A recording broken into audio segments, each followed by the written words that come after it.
Weird. We can't all make declarations of hatred at the same time. Hi, everybody. There are dozens of us. Dozens! 你好中过只叫希娜，我爱更尊重中。石油账。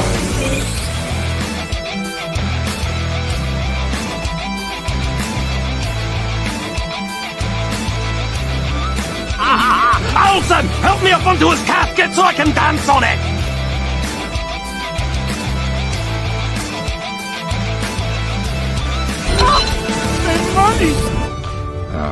I don't care. But how did you ever find us? Oh, easy. We just read the screenplay you left us.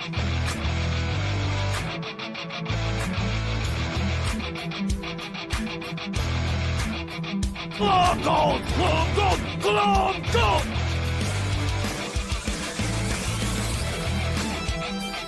You get nothing. You lose. Good day, sir.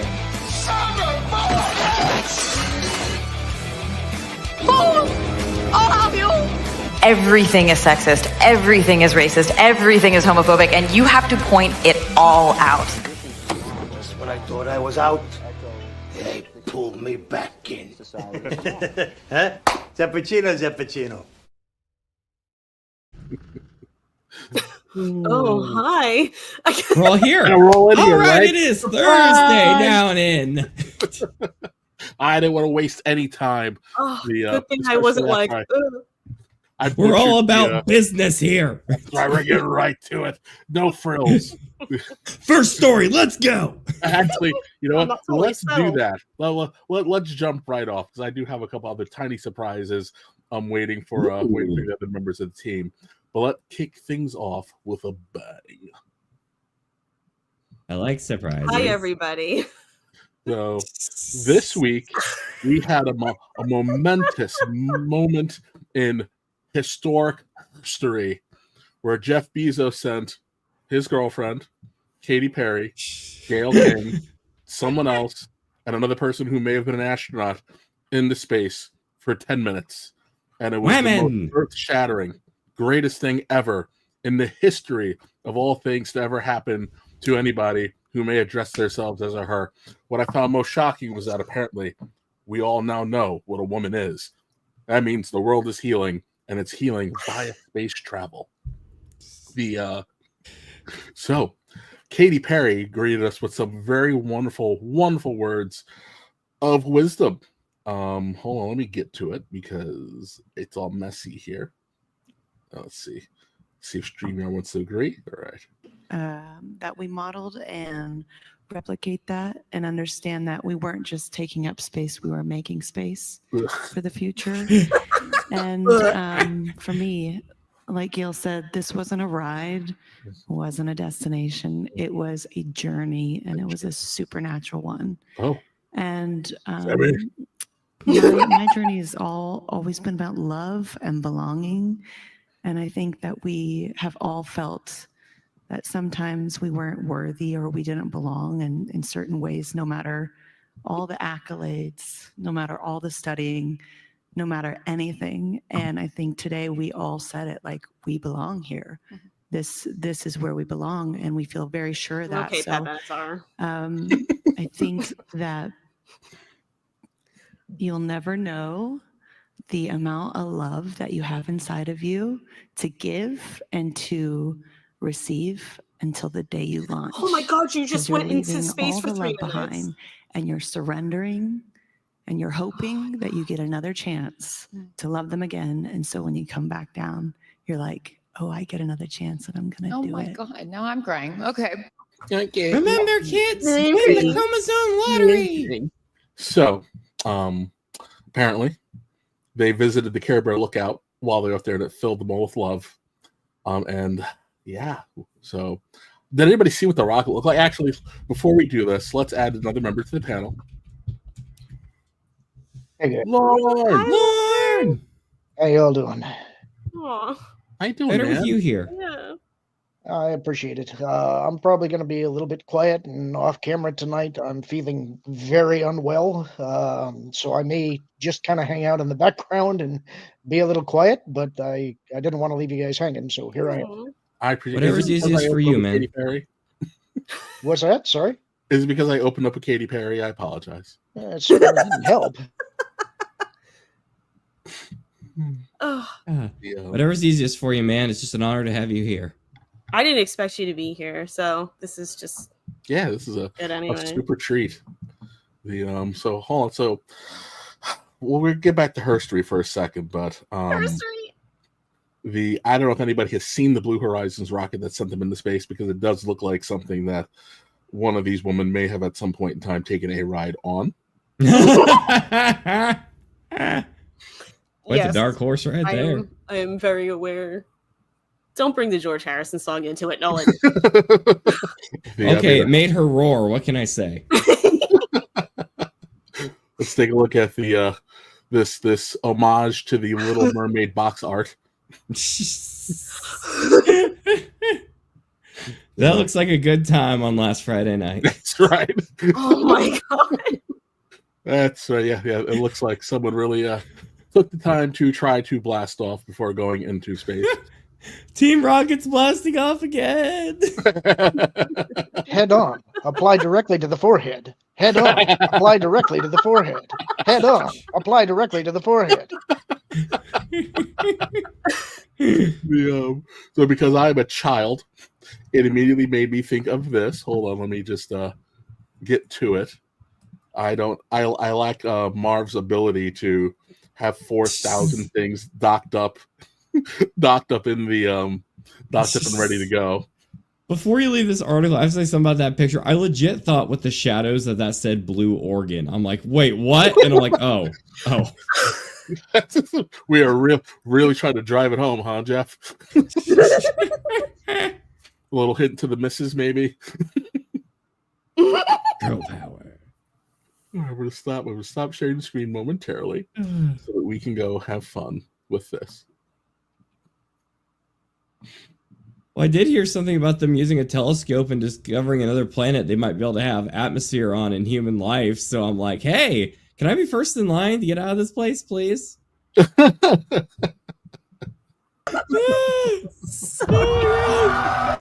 know Willie Nelson was in that. Oh my god. So that film is pure genius. Not to be outdone though, because someone did inject a little bit of sanity into this, because again we sent 4 people into space for 5 minutes and was completely totally willing to leave a female astronaut there to die, and then have not had a word and had not spoken yet a word to her after she was rescued, because Gayle King and Katy Perry had to go in space. The Olivia Munn of all people came through. Yes, I saw. We would bless the world with some logic. Thank you, Olivia. Where are you? Pop craze. There we go. So, former G4 hostess and creator of McHammer, Olivia Munn, calls out Blue Wasn't Origin. she Aaron Rodgers' girlfriend? Yes, it was. Yes, was Aaron Rodgers' girlfriend, who made the unfortunate mistake of tweeting out a very special video during the Super Bowl.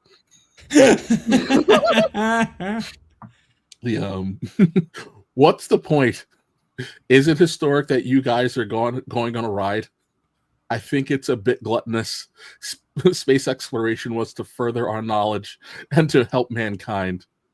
What are they gonna do up there? Has it made it better for us down here? Nope. Nope. And then not to be outdone by Homelander. those two astronauts who were stuck for 8 months watching Katy Perry kiss the ground after being in space for 10 minutes. Well, what's crazy is like it's kind of a cool thing. Absolutely. But it's just the over dramatization of we're not just in space, we're making space. It's like, what? Shut up. Can't you just be like, it was fun? I have a good time walking into Hot Topic, but I don't leave Hot Topic and said, oh my gosh, it was so divine. It was an enlightening experience, guys. Like, my life is forever changed. Space and Hot Topic. Nolan's like, similar level. Go in either, get the same thing from it. I don't know if I could play that and not get in trouble because YouTube is so weird. I know, but I thought it was appropriate and I wanted to share it. I gotta click. I don't know what y'all are talking about. All our viewers at home, please look up the Johnson Brothers. It's good music. Listen to it. Yeah, it's a great song. Lord Michael, I see what you're doing. While we're killing time and waiting for the rest of the group to invite to join the party, I did want to poke a little fun at a couple different things. One, I spent an inordinate amount of time watching Howard the Duck over the last couple of days because I happened to watch it on Tubi. And then, did you enjoy the duck boobs? I did. Which, amazingly enough, as I was exploring YouTube, out of the, I want to say 40 YouTubers who have had put up Howard the Duck videos in the last 2 years, the duck boobies are totally uncensored. I definitely thought that would have been something that the YouTube hammer of justice would have smashed down on us. No. YouTube was leave into it alone because it raises so many philological questions. It's educational. All right, class. Today we're going to watch Howard the Duck. Just wheels in the old VCR with the TV on it for the science class. What does this have to do with biology? I guess we are watching a documentary, so it hits National Geographic levels. We need the dramatic voiceover by that one dude, whatever his name is. But while I was also doing that, I stumbled across, I don't know why my algorithm did this to me, but I stumbled across a montage of OSHA safety videos. Oh my god! From the mid 80s to late 90s. Oh no! I was like, I need to share this. I just need to Please. share this. This is gonna be fun. I'm like, it's gonna be lit. With breath that is baited. I'm gonna try to make this a little bit bigger. Oh, did I send you this? Yeah, you did. Oh boy. Oh yeah, I can see I liked it. Are you guys ready to take a trip into corporate America? It's so great. And the absurdity that is safety training videos. Watch out! I thought it was that one.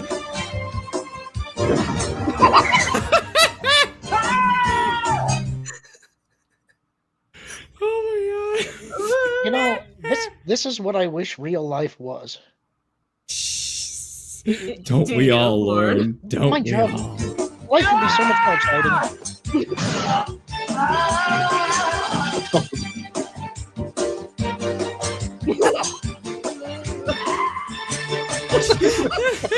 What'd you say, Lauren? I said life would be so much more exciting. This is like that Far Side cartoon that's Big Bob's ball bearings, banana peels, and roller skates. You remember that one? That's what this factory is. It's the most unsafe place in the country. Death trap. Hey, you guys are in here! Hey! Oh my god! I remember watching that video at a Pitney Bowes manager training weekend, and I was like, "What?" I was like, "We're Pitney Bowes. Where is this supposed to happen? In what mailroom in this country is somebody to be putting stuff through a copy machine and get impaled?" I like how it turned into Saw at one point. It's just a guy. I was thinking more like like Final Destination. This is the 1980s equivalent. Don't put logs flying off the back of a flatbed truck past this video. The thing that inspired it all. OSHA training videos. I like the saw bend. So, Jeffrey, you didn't want to wear your hard hat into the facility. Now you must make a choice. Oh my god.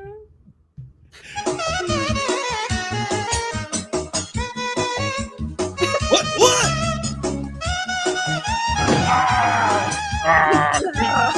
He did the Bill Bixby, the Bill Bixby Hulk ring out.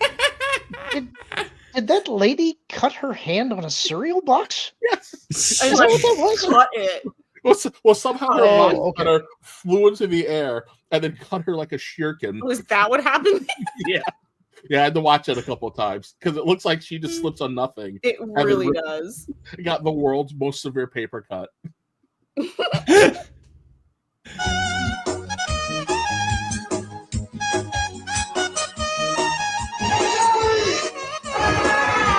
Oh! No!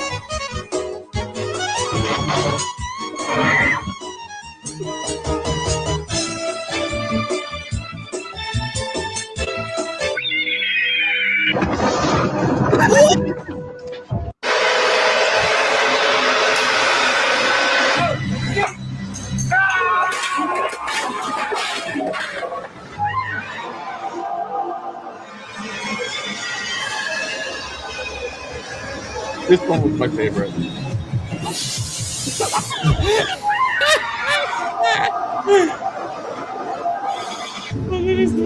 This is straight on Final Destination. Yeah, no, for real though.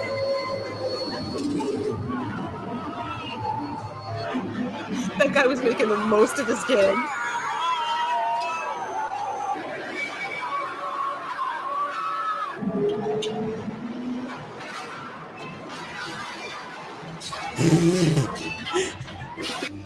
No more overtime, Patrick. We're shutting down second shift starting tonight.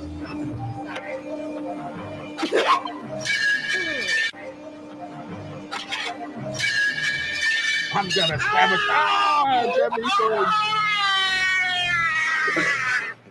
I'll take your overtime and get disability forever. It's all those years. Go ahead, Lon. It's all those years training in Juilliard. Someone had to think up all of these scenarios for this. Like, think about that. Someone's like, all right. And then there's going to be her cutting her hand with a box cutter. She's just opening a cereal box. Like, what? Why? oh, Martin's here. Hi, Martin. Hey, I'm sorry I missed the Broads in Space. Broads in space. But you're just in time for 1980s OSHA training videos. I actually got an OSHA certification back in the 90s.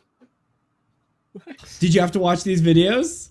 I don't know if I had to watch these videos, but even back in the 90s as a teenager, I was railing against how stupid OSHA was. And it was part of like the module some teacher wanted us to do in high school. And it was like, this is so ridiculous. People keep themselves safe. Companies don't want the downtime. There's no reason for a government agency to do this. Oh man, we would have been such great friends. We are great friends. We are great friends. Group hug, everybody. Group hug. This moment when you realize, like, if I just met you at a different point in time, man, a different high school would have been. Far out, man. Yes, Nolan. It was just like Dazed and Confused. Oh my goodness. Let's see how much time we have left of this. I'm surprised this is still going. You find out the video's like 2 hours long. Right? They're all different. Oh hey, our good friend Bill James like this. Oh. Hey, Trish. That is.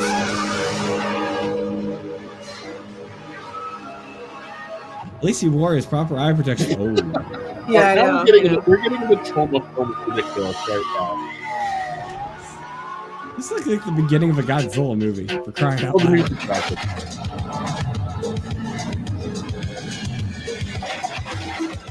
They really want to drive home high steel for beef. Oh, that was the last one. Watch out! I like how they make it a point with the leg, as if the thing didn't proceed to just like crush him entirely. Okay. Yeah, I was like, oh, you know how many of these I've sat through. Kevin, can we see for our beautiful viewers at home? Can we share the companion rocket? It's a little off topic, but I think they really need to see this.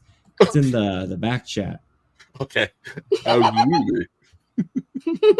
Mr. Martin Stone has blessed us with the companion airship for Mr. Bezos' rocket, and we have to do this with a lot of respect, you know, to the fine ladies who went on such a dangerous journey for all of us at home, you know, so we can. They walked so we could run. Maybe not me because I'm a man, but Trish, you can run. No, I can't. Oh my goodness! Oh wow! Okay, yes. All right. Give me a second here to get that ready. Was not prepared for that. That's as close as I've ever heard you to saying, "Oh golly." OG Willikers. What? And here we go. I think someone needs to have a discussion with Mr. Bezos. Kids, this is America right here. Going to require some rigorous testing. They're making this rockin' world go round, those ladies in space. I see your queen reference, Nolan. I just wow. You know what?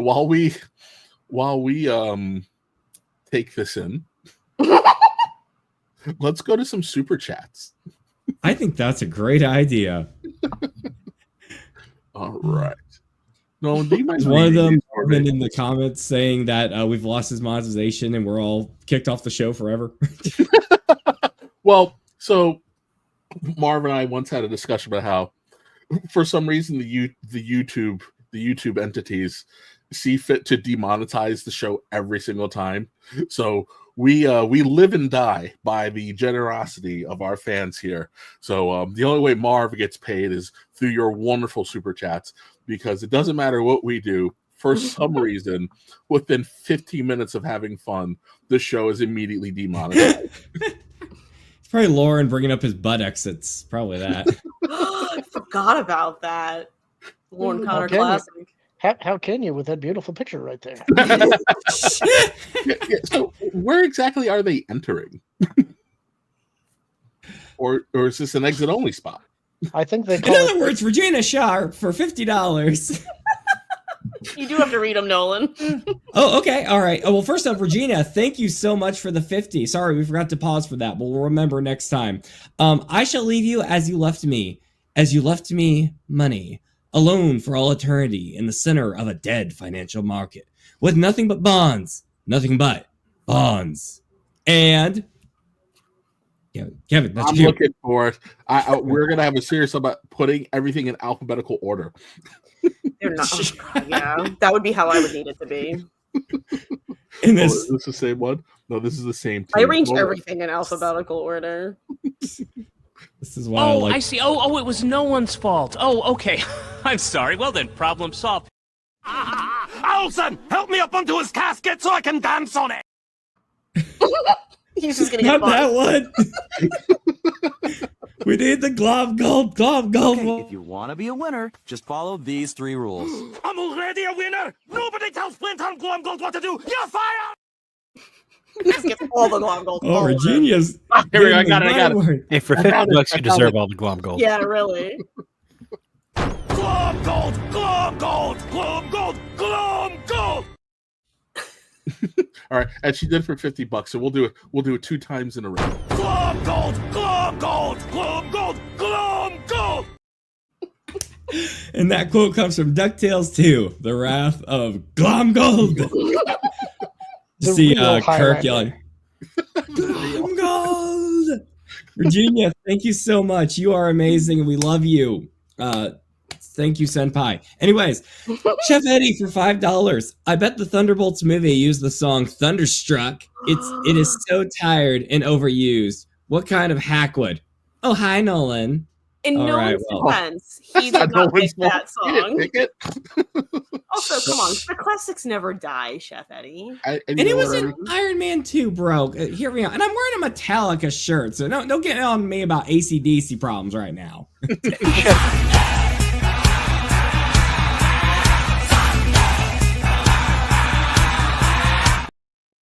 Chef Eddie, was hi, that everybody. a How's the it going? Room Nice to reference? see you guys.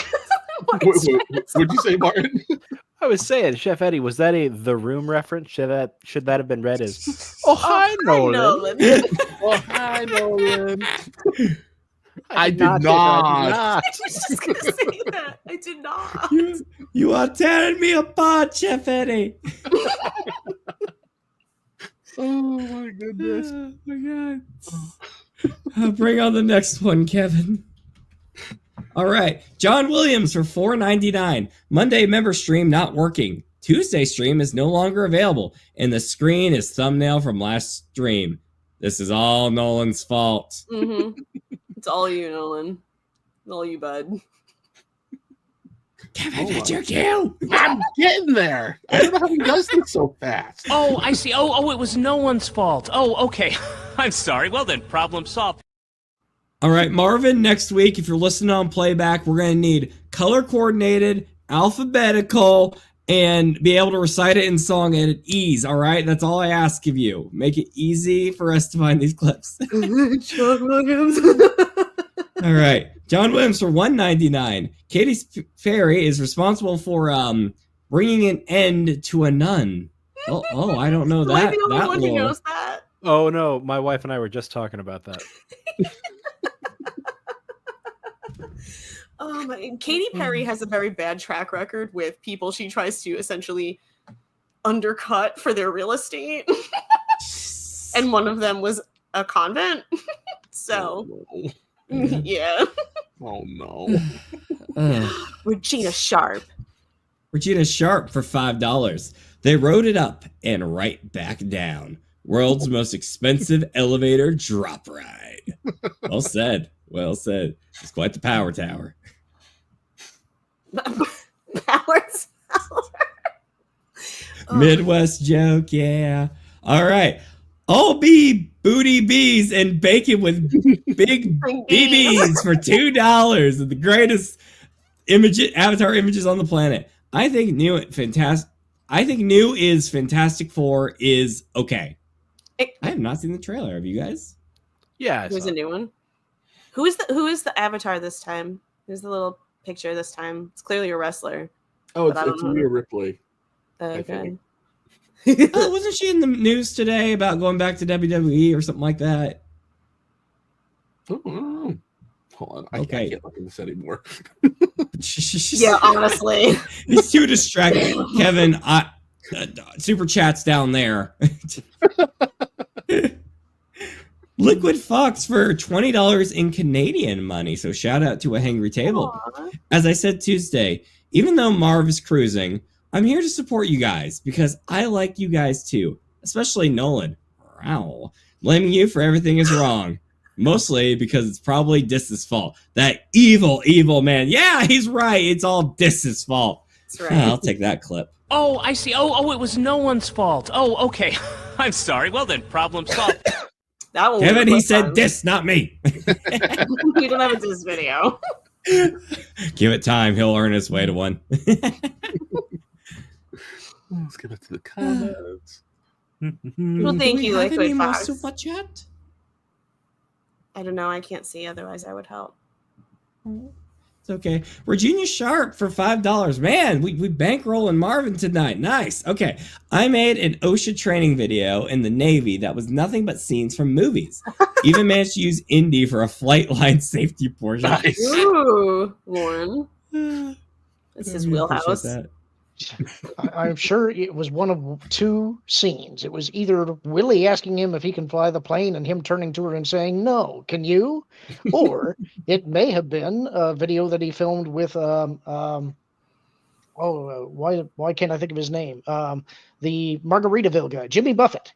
He did a scene in an airplane with Jimmy Buffett, and it could have been that as well. Well, it I could was have been the expecting bald it was that German scene getting in cut up Raiders by the- where he's fighting the big brute and like he gets chopped up by the propeller or whatever. Go ahead, Martin. I was going to say the exact same thing. Oh, But I was great also minds going to think alike, say friend. that if you're already cribbing from copyrighted sources, might as well set it all to in the Navy. Do you guys know who the pilot of that flying wing was? No. It was Frank Marshall, husband of Kathleen Kennedy. It's just I hate Raiders of the Lost Ark now. Thank you, Lauren. The namesake No. of Marshall College. It is, but we actually like Frank Marshall. Frank's not the guy to rail about. I guess so. John Well, it's Williams like, for $4.99. Kevin used these training videos as an inspiration for new ways to kill the bears. I don't kill them. I just tell them to get off my property. No. The lore now is that you kill them with your bare hands. Hello. Yes, sir. You are correct. Change the title. Dad jokes the stream, everybody. Oh, I love puns, man. John Williams for $4.99. Stop lying. You know why? It's because a lot of people responsible are bears. Yeah, I never liked the Chicago Bears, so I get you. I get you. Bears. Bears. Virginia Sharp for $5 again. Marvin sits poised, fingers tense about the mouse, waiting to click, for he has already foreseen the clip. Gina Sharp painting a picture. Really setting a scene. Virginia Sharp again for $5. American. I would have been killed if I village peopled Martin. Village people. It was a tempting death, though. Yeah, I'm sure they're touchy about that one. I didn't mean it that way. Josh Hammond in the chat. That's not very nice, Kevin. Yes. Very, very Keep nice. them coming. Very nice. Into it. I love them. Me so love a puns. Remember, guys, super chat a pun and we'll read everyone. That's right. Yes. That's right. I got one for you. Oh, okay. Okay. John, what's Earth's sign?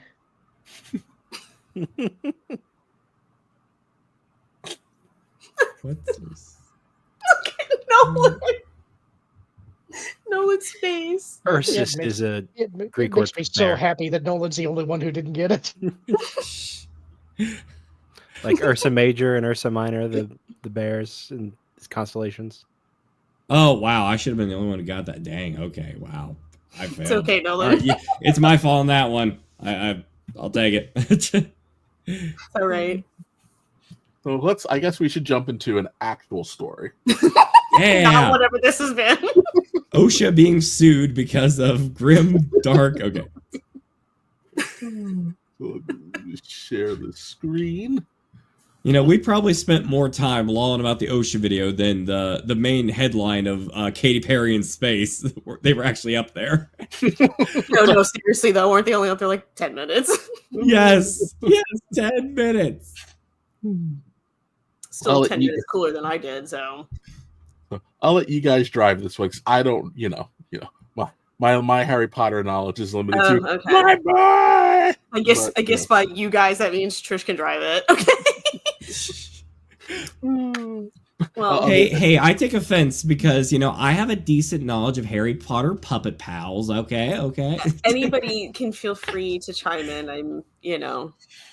Go for it, Trish. Does that mean you want me to read it? Because Oh, sure, that'll be dandy. But here's it. I'll read the big stuff. Harry Potter reboot casting choices verified, including Lithgow as Dumbledore and Isidore. I see you.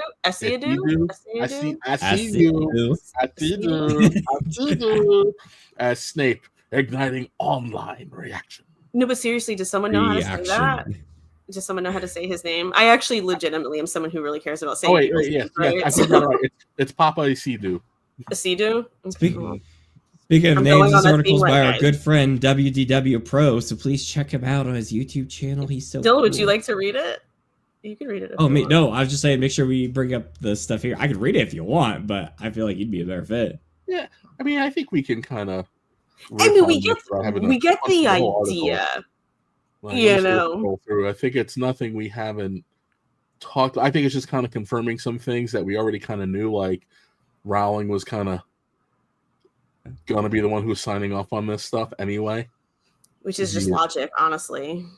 Like, She's also the one who okayed a Hermione race change in the West End play version of Cursed Child. Yeah, so this is, but as much as it's like it should be a faithful adaptation, and it should be, especially when you say the words faithful adaptation, changing Snape is so much worse. Like story repercussions wise, so much worse. Like, and what kills me is you know how the people who are making these decisions outside of obviously Rowling herself have not read this, is that the whole race angle of it. Ultimately, Harry Potter is a story about race. So what they wanted was right there the entire time. They didn't need to do anything. They had exactly what they wanted in the property, but they don't know that, or it's not heavy-handed enough. But I'm just going to go with they don't know that, because I doubt. Because who was the guy who was like kind of sounding upset that he had to follow the book? It was like Andrew something, I think was his name. I can't remember now because Was it for this show or the OG movies? This show. He's some like high up person for these movies, and he was like making like, I understand because it's J.K. Rowling's playground and she created it, but like like essentially he was like, it's a little limiting. It's like, well then don't work on the adaptation of someone else's work, dude. I don't know what to tell you. Like, I mean, think about it, Trish. There's only so much you can do in the wizarding world of Harry Potter. It's just so binded by skin color. Man, it's such a challenge. Well, I mean, and I don't want, if anyone else has something to say, be like, shut up, Trish, it's fine. But the other thing is like, because you want to be fair to somebody. And one of the things is, well, if he's the right person for the job, best person, he can't be by nature of the story. That has nothing to do with his acting skills. I don't know about that. I'm sure he's great. But he can't be the right person for the job because of the absolute decimation that it does to the story. It has nothing to do with ability. It's just, I know we want to get to the article, but... Yeah, I mean, I think people got a little prematurely excited because Rowling fell on the side of common sense on a very specific issue. But then, what is the phrase for that? It would make her, she's a trans exclusionary, postmodern feminist, radical feminist, neo-Marxist. So I don't think anybody should have been too shocked that she would have taken this and gone off the rails with it, especially with the size of the paycheck that was coming her way. / the BBC is as subtle as a sledgehammer to the face. Something in one of the OSHA videos. Great minds think alike. Bringing it full circle. But don't you feel bad for Universal Studios because they keep dumping so much money into Harry Potter? It's in 3 of their theme parks, and now it's about to probably come out at 2031 when they open up the UK park. It's like, are y'all trying to make Harry Potter worth less? Like, don't do this, guys. Well, I had this. Oh, go ahead, Martin. Go ahead. I don't think that this is going to do that much damage to Harry Potter as a brand. The same way I don't think that the Netflix adaptation of the Narnia series is going to harm Narnia as a brand either, because the people who love the books will continue to love the books, and they'll just say, oh, that was a bad adaptation. Mm-hmm. Yeah. Will this be better? Will this be better or worse than the last Airbender movie by M. Night Shyamalan? That's the real bet. M. Night Shyamalan did a last Airbender movie? Yeah. Yes. Yeah. It was really bad. So random. Although that one had some I don't know, melanin issues as well, because they lightened up some people and they darkened up other people, and there was a whole thing. Yeah, that was. It's what I'm thinking. Like, I'm wondering, after they go through this, right? People will watch the show, but the fan reaction, everybody's all kind of saying the same thing. we don't understand the choices with Snape. This is going to make things really uncomfortable for everybody. I see a lot of people saying they're not going to watch it, whether or not they hold to that, but taking people at face value and their word. I think because I would say, especially amongst the demo that they're trying to appease, lots of that's a lost cause anyway. Lots of melanated beings are like, we're not watching this, and they'll pull up. Oh, I thought you meant the people who hate her already. I was like, that's a lost cause. Well, I was like, and they'll open up the book and read the physical description of Snape and go, what's happening? But I have to wonder if it'll just drive sales of the books and the movies. Like same thing with Narnia. I think once this Narnia adaptation comes out, if they want to go down this insane path that they want to go down, I feel like it's just going to drive more people to go buy the books and seek out, better adaptations. It's like what the mob boss does when he wants like a bunch of really tough henchmen, and then he gets a bunch of flabby guys next to him to make the tough guys look tougher. Is that what this basically is in the form of a movie? It looks so bad. Now you got to buy the good thing. Well, it's interesting to me especially because Rowling is involved in this, but it feels very much like your thing is wrong. We need to fix it for you when they do things like this, regardless of it being a time issue. That's what it feels like. Maybe that is what they're essentially saying. You did this wrong. We need to fix it. Once it leaked that Isidue, and I hope I am pronouncing that correctly because I don't want to be disrespectful to anybody by mispronouncing their name, but we'll proceed as if I did it right. Once it was leaked that he was going to possibly be Snape and the fan reaction was not happy, the studio was actually kind of locked in to him, because if they backed down, that would have been a huge story. Because the media is not the fans, and the fans are not the media. Mm-hmm. And the media would have driven the narrative right into the ground on that one. That's a good point. Like a rocket filled with nothing but women.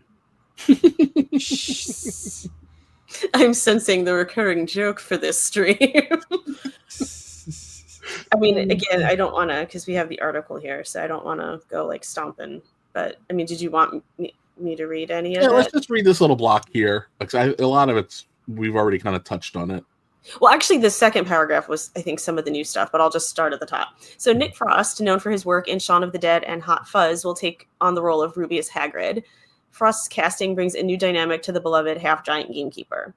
Additional cast members include Luke Thalen as Professor Quirinus Curl and Paul Whitehouse as Argus Filch. So those two, I don't think anybody had even heard or rumbling of before that as a casting, so that was kind of new info.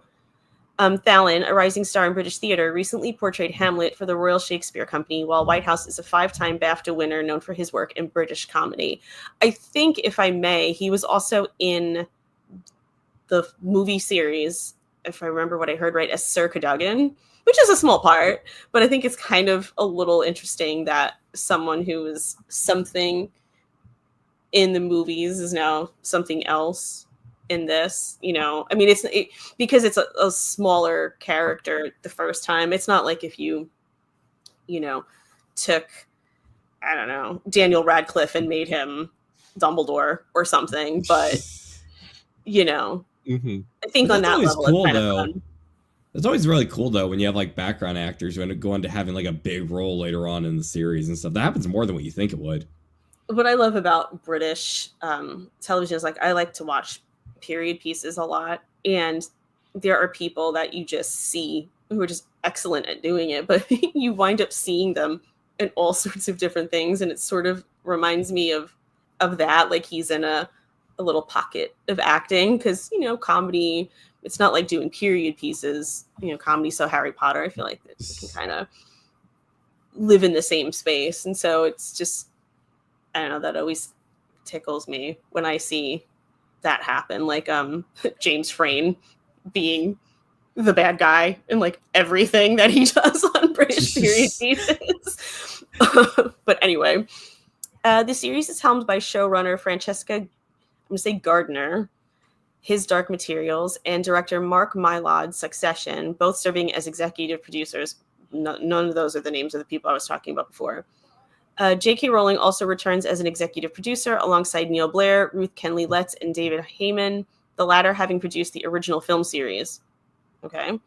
Filming is scheduled to commence in the summer of 2025 at Warner Brothers Studios in Leavesden. Is that how they would say it? I think it would probably be Leavesden. Leavesden in the UK. Jolly good. Because I know they'd be like, no, don't say it like that, you American. The production aims to adapt each of the 7 books into individual seasons, allowing for a more comprehensive exploration of the source material. I had seen a video on that point that I hadn't thought about it this way, but they were like, the pace at which HBO tends to crank out seasons, let's just say it goes with the standard. This show will be going on for 14 years. Yeah. And then I was like, I don't want to be the age I would be in 14 years and still like waiting for this to finish. Like that seems like a really like I watched 15 seasons of Supernatural, but it was 15 years of show. You know what I mean? There was on 15 years, but there's 15 seasons of it. So And it's like, Supernatural was actually good. Imagine slogging through 14 years of this garbage. I mean, just the breaks are going to be very long.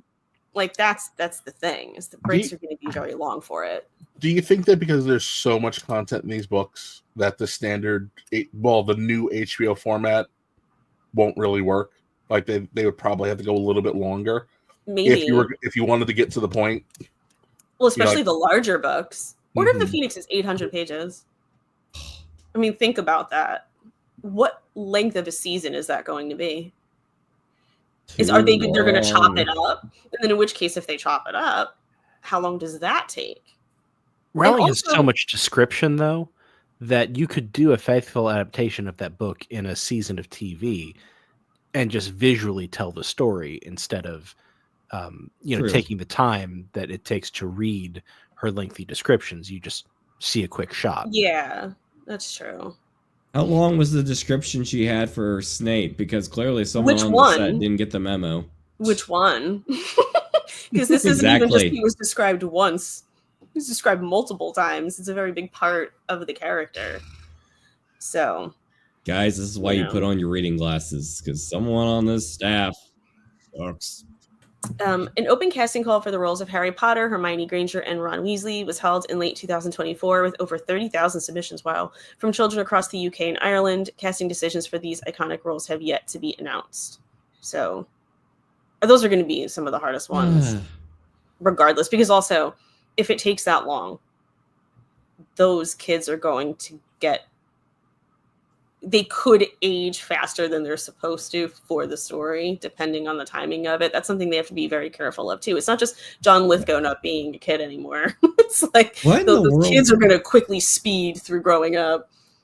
What in the world would they do? Because there used to be a sitcom me and my family really liked called The Kids Are Alright. It was a very underrated show that came out, after the separation of media. It was on ABC, and it was actually a fantastic sitcom about a family in the 1970s, and it's actually got some of the best writing I've ever seen for a sitcom. But what happened to the show was that led to its cancellation. One of the factors was they were producing it, and then the lockdowns happened a few years ago, and the kids grew out of where they had it because of all the stuff being on stall, and then they kind of had to end the series.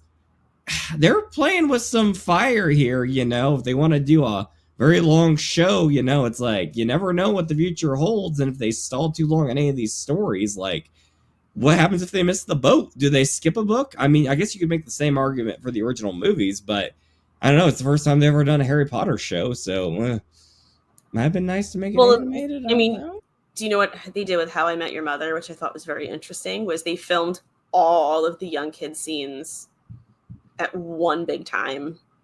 So really? those two actors that played Ted's children knew like everything that happened in the show because they had to act through all the seasons of the show. So, But I mean, you can do that with something like How I Met Your Mother. You can't do that here. It'll be funny in the later seasons when they've shot all of Lithgow's stuff in like 3 months, and they just keep editing it into these episodes 10 years down the line, and it's all just him alone in a shot. Just a bunch of hey, who knows what tricks they'll have to take. the longer it takes for them to do. It starts looking real, at the beginning when they had all the budget, and everyone's young. But since they have to do all the reshoots, eventually by the end of it, Harry Potter and the cast just looked all like they walked off the Polar Express set because everyone's deep faking their faces. And stuff like that. Well, we have some breaking news. I have apparently they have cast Harry, and they posted an image of the actor. You started. I was like, he is so full of it right now. For those of you in the chat who are of a certain age, yeah. So this is Raj from What's Happening, who I think a couple months ago we suspected if they were going to cast Harry as being black, it would have to be Raj from What's Happening. I was hoping for Julia White. I mean, you're not wrong. I mean, wait a second. Who's gonna be Ron? Is it Rerun? Is it in Kevin's head? I remember in Kevin's head, Ron was Rerun wearing the hat. And he was making himself laugh harder than anybody during that thing because he was picturing Ron dancing like Rerun with a little hat on. All right, so who's Shirley Hemphill? Oh, I would make Shirley Hagrid.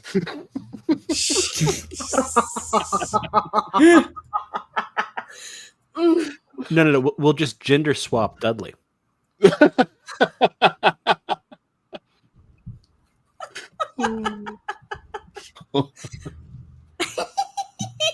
Okay.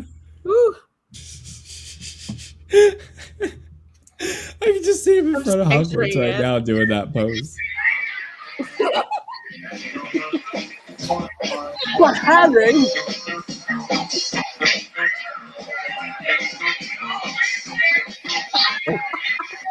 you see this?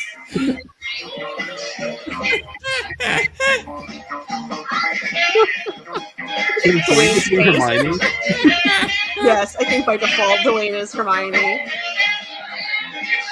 Hi. It's Leviosa, not Leviosa.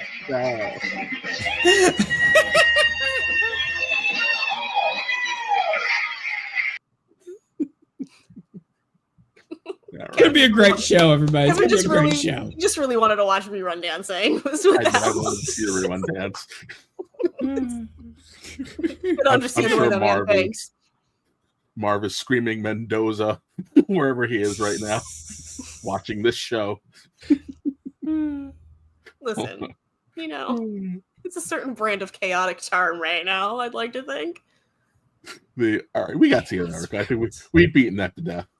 We'll, Go ahead. I mean, we're going to be, I think, a little bit more wild stories. Don't get. I was going to say loosey goosey, but then I didn't.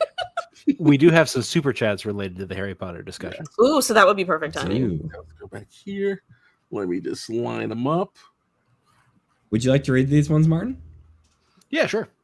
Although one of them we may need Kevin to read. Uh-oh. There we go. We saw that one. We did that one last. We did that one. Okay. Oh, good morning, Good Juliet. morning, Tooneytown panel and chat. From Juliet, member for 2 months.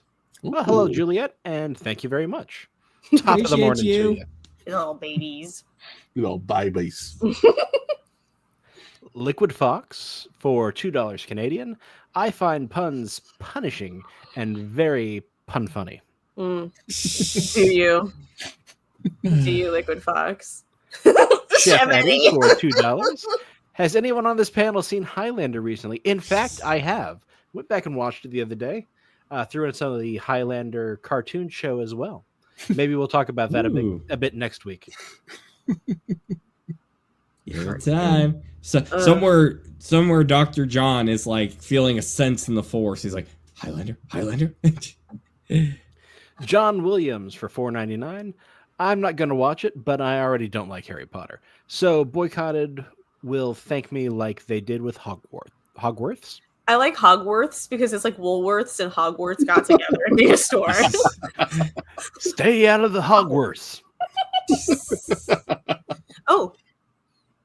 I Liquid apologize. Fox for, I was going to say $5 Californian. Not yet, maybe someday. Wait, with those taxes, I get that.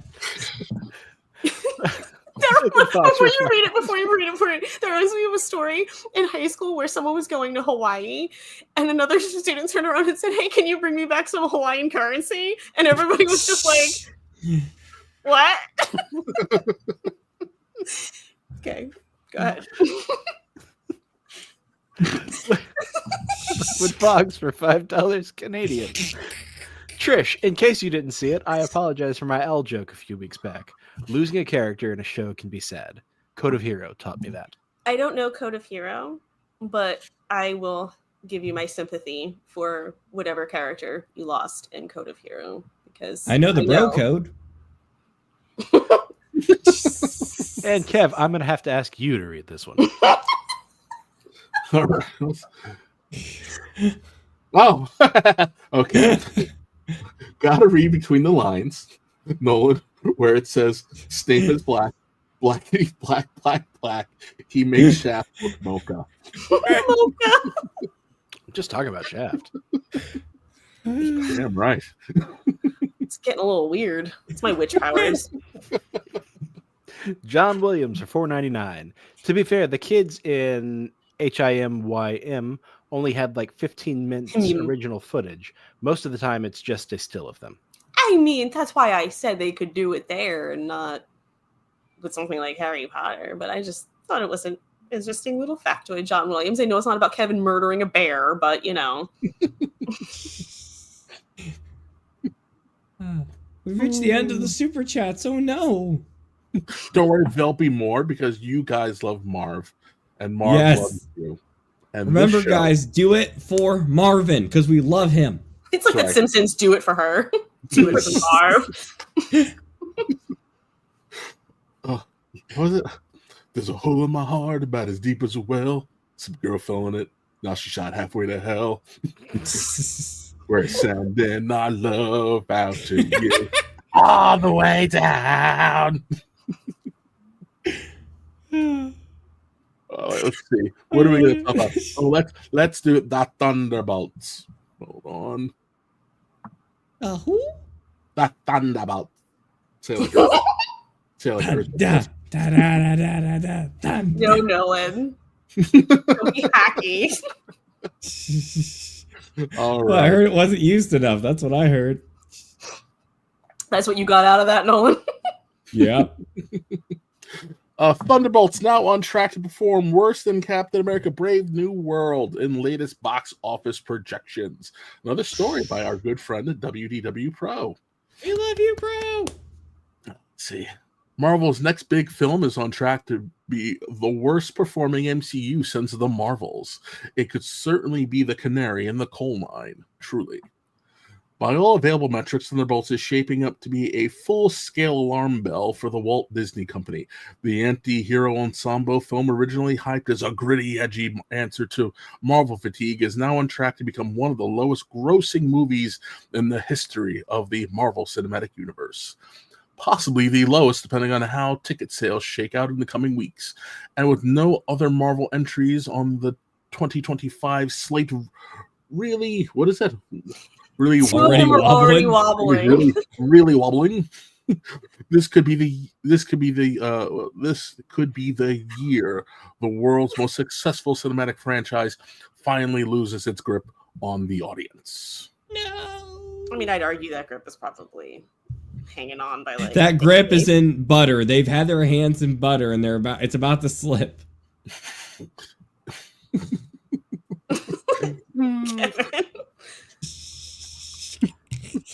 According to both Box Office Pro, Thunderbolts is tracking for a domestic opening weekend between 63 million and 85 million, with a target around 70 million. That would position it to be the bottom 3 MCU opening weekends of all time, behind films like Shang-Chi and the Eternals, which had the pandemic problem, and not far above the franchise's historic low, The Marvels, which debuted with just 46 million last year before collapsing with the global gross of under 210 million. So, I guess before we jump down this, is anybody kind of shocked that it's not really looking too hot for the Thunderbolts? No. Nope. Not enough characters that people really, really want to see. And even if it's trying to be more of an edgy type movie, like it hasn't really done enough to really show like, hey, we're being kind of anti-Marvel while still being Marvel. It's not really bright enough to really have like that feel, you know, where it's like, oh, that's a Marvel movie. I need to go see that. It's going to be bright, colorful action, all that. But it's also not edgy, dark enough to where you feel like, ooh, it's going to really do something interesting. Like take, for example, Batman v Superman, Dawn of Justice. Terrible movie, but it's a film you never forget. You know, they did it's so dark and so stupid that every scene's memorable. This just kind of feels like, oh, yeah, that's a movie. They have a poster based off the Wheaties box. Like, I'm not surprised by this at all. Do you remember that part in Doctor Strange where he gets his hero moment and he has the cape on and he's standing in front of the mirror and he finally starts to look like the Doctor Strange in the books, and the music swells and then the cape tries to get the futz off his face and it totally ruins the hero moment. That's Marvel in a nutshell. Yep. They can't let anybody really have that moment because there's got to be a joke, because they don't take these characters seriously. Yeah. If you go back and you look at early Marvel stuff, like Iron Man, Tony Stark doesn't take anything seriously, but the movies take Tony Stark super serious. And well said. That balance is what the MCU was built on. There can be humor, but really, guys, you need to let these heroes be heroes. You need to let us take them seriously. Yeah. And if you're going to have a bunch of outcasts and fish out of water, like the Thunderbolts are supposed to be, it can't be filled with Marvel humor. Yeah. It's gonna be. It's true. I mean, I guess depending on how you feel about either movie, when you look at Self-Deletion Squad, well said. The first one, even though it was edited really weird, but clearly, like, David Ayer took the characters seriously. You know, like they were, you know, at no point in time do we not acknowledge that they're not dangerous, that they're not villains. Especially when it's juxtaposed to Batman just being nightmare fuel for everybody who's come across him. These are bad guys, and Amanda Waller is worse. And the fun of it was watching these bad guys do things that bad guys do, but also understanding like they'll never be out of control because they don't want their heads to blow up. So there's an element of fun there, like almost like a, I don't know. I guess there's an element of fun there watching the villains go to behave like themselves, but also know they have to behave. Like it's you're watching them have to act against their nature. You know what I mean? And trying to do, while also being self-serving. So like you're watching them try to, you're watching competing, you're competing impulses as you're punching through the movie. And it makes it enjoyable, kind of seeing how that plays out. Harley is Harley's probably your focal point for, for the chaotic humor. I don't really see that in the trailers here. Red Guardian was okay. But it was goofy Marvel humor. I think Elena she was great in Hawkeye, but what made it great was her play off of Kate Bishop. So if you're not going to continue that dynamic, then why go down the road you're going for this movie? And then the only tie to the original heroes is Bucky, and I don't feel like we're going to be getting enough Bucky. And then John Walker, I still can't tell you why we were supposed to be treating him like the villain by the time he got to the end of Falcon and Winter Soldier. This was a guy who, they murdered his best friend. The radicals murdered his best friend, and we're supposed to be like, no, you need to have sympathy for these hyper violent people. So, and then the fact that we haven't seen Taskmaster in name only in any of the marketing kind of tells you, okay, Taskmaster is probably going to bite it within the first 15 minutes of the. I got to be honest, I didn't know Taskmaster was in this until someone, I think it was one of us on the said it, and I was like, oh, there's another person in it. Like, I had no idea. Tell me if I'm the only person who thinks this. In this movie, it looks like Black Widow 2 is going to be the main character. And a lot of people say it should be Bucky. But according to the internal logic of these things, really it should be Walker, who is an army captain. Bucky should act as his non-com and try to keep all these people in line. Just internal logic of the movie. Shouldn't that be the setup? Yeah. No, really, it should be the setup. Yeah. Especially, too, you would think that Walker should be on a redemption mission. So here's his chance to shine and be the Captain America that everybody told him he needed to be. And Elena isn't a team leader. She's a single, she's a drop and out assassin. Yeah. Well, if we went with Martin's scenario, like that could give her a lot of time to shine as the the rebel. Because everyone always gravitates to that kind of character, the edgelords, the Shadow of the Hedgehogs, mind you. And that could give her a chance to really, be a bigger spot in this role. But if you're going to force her into a leader role, and basically everyone just has to be kind of like, okay, we're riding along with this, it doesn't have great cohesion. And if I can bring another thing in, not to change the topic too much, how many times I keep hearing about Falcon and Winter Soldier in the past Marvel movies, are crying out loud. I did not realize how much of mandatory viewing that thing was. I mean, why didn't they make that thing a movie? Because all these things keep tying back into it, and they don't make a lot of money. So at no point does anyone ever say, hey, maybe we shouldn't keep tying to the thing that didn't do that well. Well, yeah. And go ahead, Trish. Well, I have a question, so build off of what Nolan said. I'd say, in the grand scheme of things, Falcon and the Winter Soldier should have been a movie. It should have been a movie. It should have been the movie that told everybody that the world was different. And it should have been the story should have been the buddy cop Lethal Weapon-esque movie. 48 hours. Yeah, 48 hours that we were promised in Civil War. And honestly, the second movie should have been Thunderbolts, because I think we got rid of Ross when they wanted to replace William Hurt for his issues, and then they gave it to whatever Lane from Seinfeld's character is. What's it? Val. It's a Val, but they haven't said what Val. And then so this team should have been built around Thunderbolt Ross, putting together a team of Avengers who are not the Avengers / Baron Zemo. If they just stuck with the original comic book intent and molded it so that it fit the MCU, which would have been Ross breaks Zemo out of wherever Zemo's doing, dresses him up as Citizen V, and then just makes them the superhero team that he thinks the world needs. And then by the time you get to whatever the big the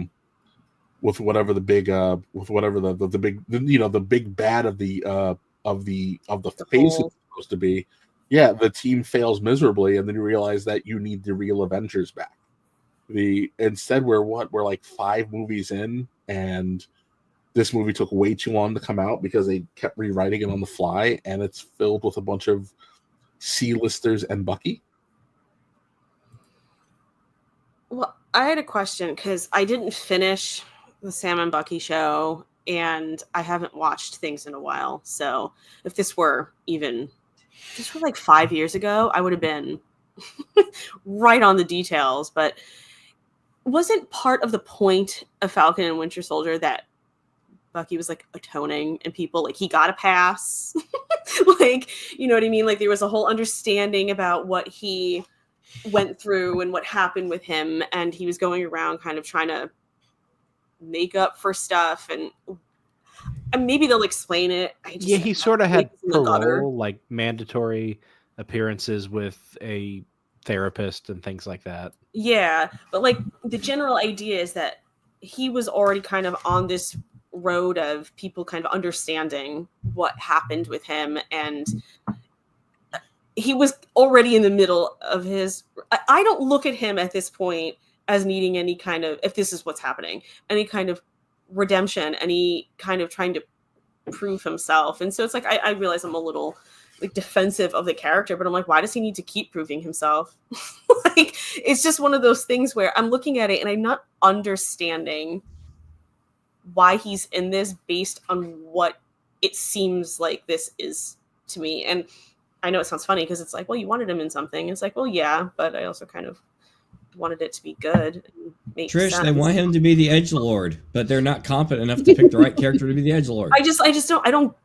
It's because they don't know what they're doing with him. I know that's the real answer, but I'm certain they want him to be the brooding outsider, sort of their James Dean.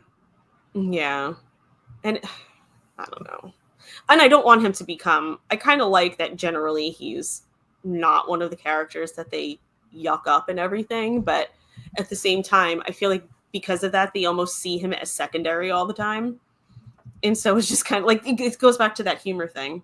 It's like they don't know how to do something anymore if it's not just drowning in that humor. Like, I remember in the first trailer for this, where they're in the car and Bucky's chasing them or whatever it is, and Red Guardian cracks some joke. And I remember going, why? Because to that point, it seemed like pretty serious. And then it felt a little bit like a tonal. It didn't like turn me off to it, but I remember thinking, it seems like you were making a little bit of like what you tend to do when Bucky's involved and make it like a crime drama. And then there was like Red Guardian cracking jokes, which, am I crazy? I heard, because you know me, I only know from the movies. Isn't Red Guardian like not a comical, no pun intended, character? Isn't he like a more serious character overall? And I feel like with David Harbour, who can pull off the humor, but I feel like they're making him very funny. And I don't know if that. Yeah, I don't really like what they're doing with that character. It could be done all right because he was this. Did you watch a Black Widow? I did. I did see that. So in the early parts, he plays that character really well. It's a guy who takes his job seriously. He's working for his government as a spy against us, but he's competent. He's intelligent. And then you cut to 20 years later, and he's in this Russian prison, and he's totally off kilter. That could have been interesting to explore.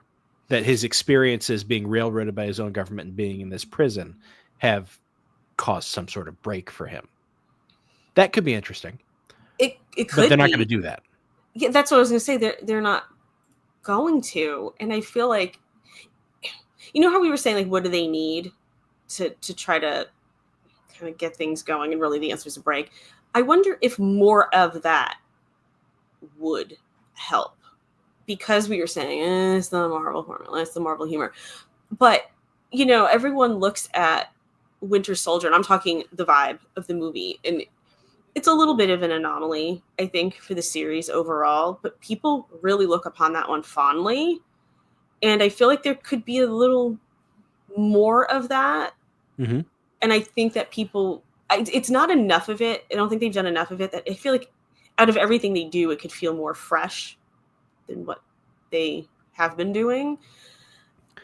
We've always been told by Marvel that they're going to expand beyond just superhero movies. That, that was it Winter Soldier that was supposed to be a 70s political thriller that happens to have a superhero. Yeah. And, they told us that all these movies would be, inspired by these other genres, but they would have superheroes in them. But they never really did that. They have turned it into an assembly line process where a director cannot have a singular vision on these things. It's all pre-made. Your B crew is shooting these action scenes. Directors are cast for how they will look, because we're making a movie about this kind of hero, so we need this kind of director to do it. Don't worry about shooting fight scenes. We've got a crew to do that. And then it turns out these directors aren't even allowed to edit their movie. I mean, I know they're editors generally, but like have any kind of they don't really get any say in that, because Feige has this patchwork thing he does where they shoot all sorts of things with all sorts of different takes on different scenes, and then bring it all together at the end and cobble together some Frankenstein of a movie that they want to have.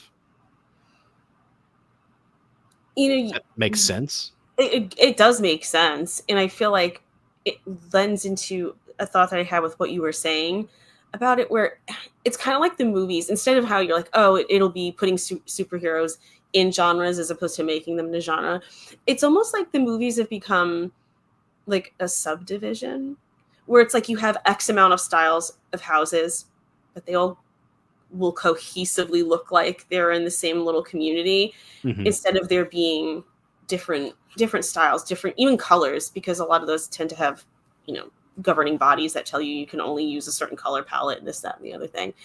And that's kind of like what it feels like they're doing with it. Like you can only stray so far, while ironically doing something like making Red Guardian like not at all like the character, but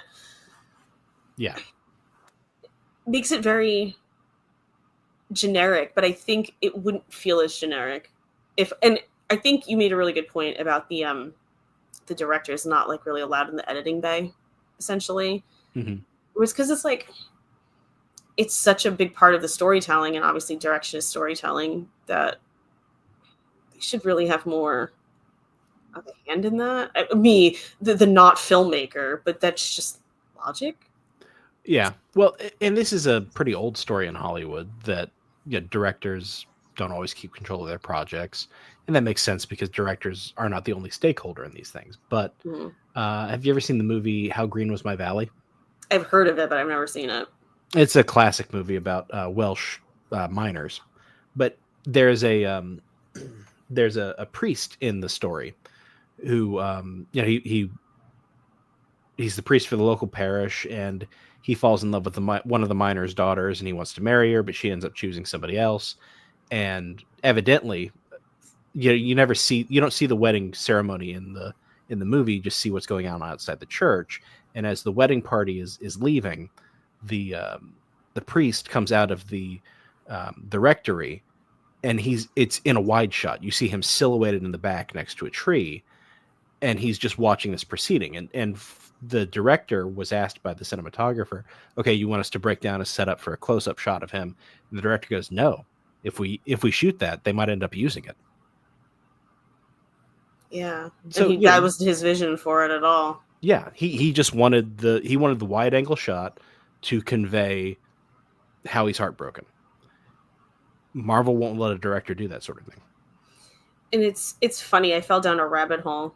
Speaking of rabbit holes, with what seems like we're going down now, but it fell down a rabbit hole, and I again, not a cinephile, but I learned that Martin Scorsese has used the same editor basically since like Raging Bull.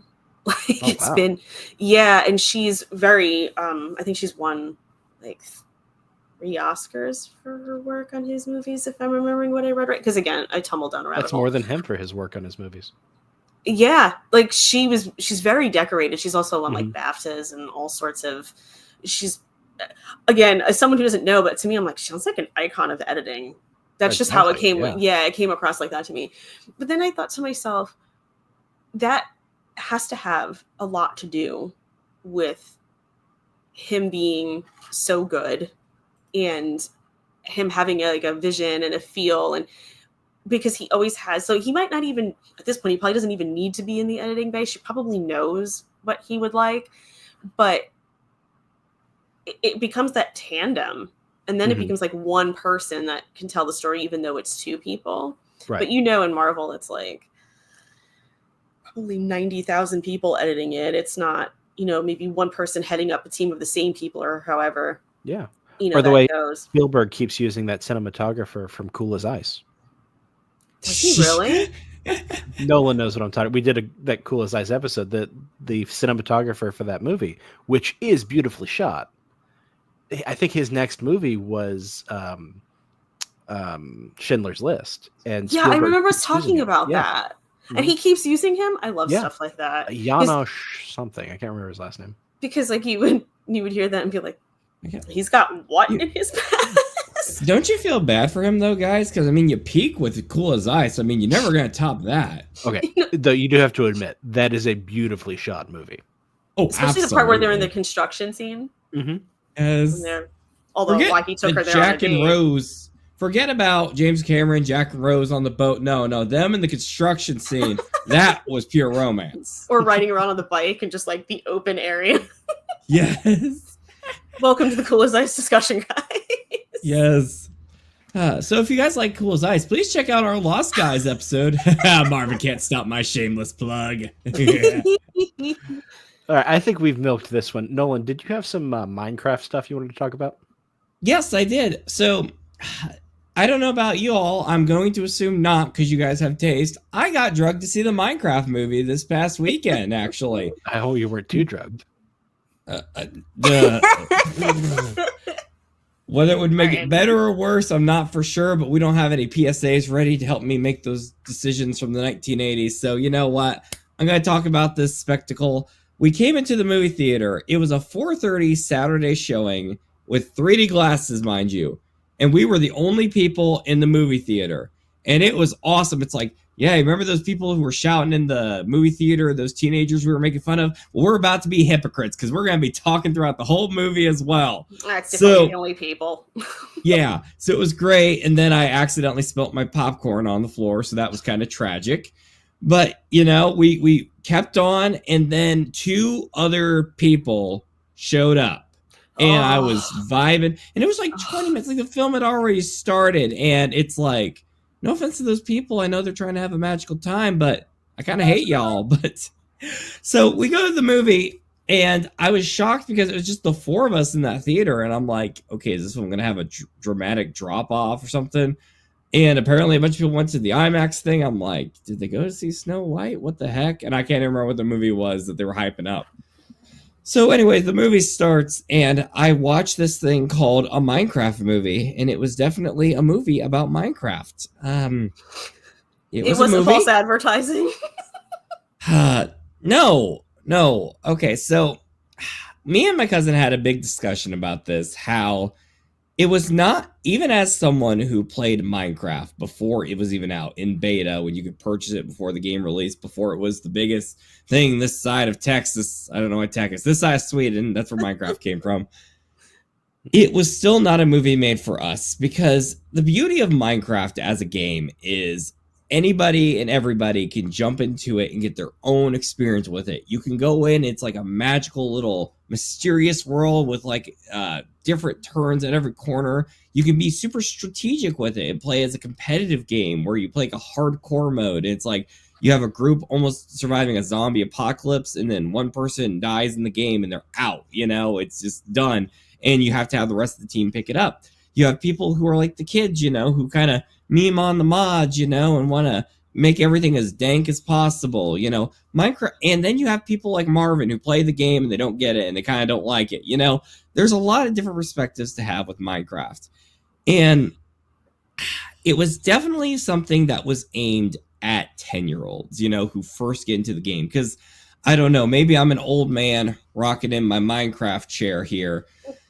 But I knew when Minecraft went super mainstream, those dang hipster, maybe I'm a hipster, but when those dang kids got a hold of it, you know, it changed a bit. It wasn't as mysterious. It was the game everybody was playing and everyone knew about it, which is a good thing. It's still fine because there's nothing that changed about my old Minecraft.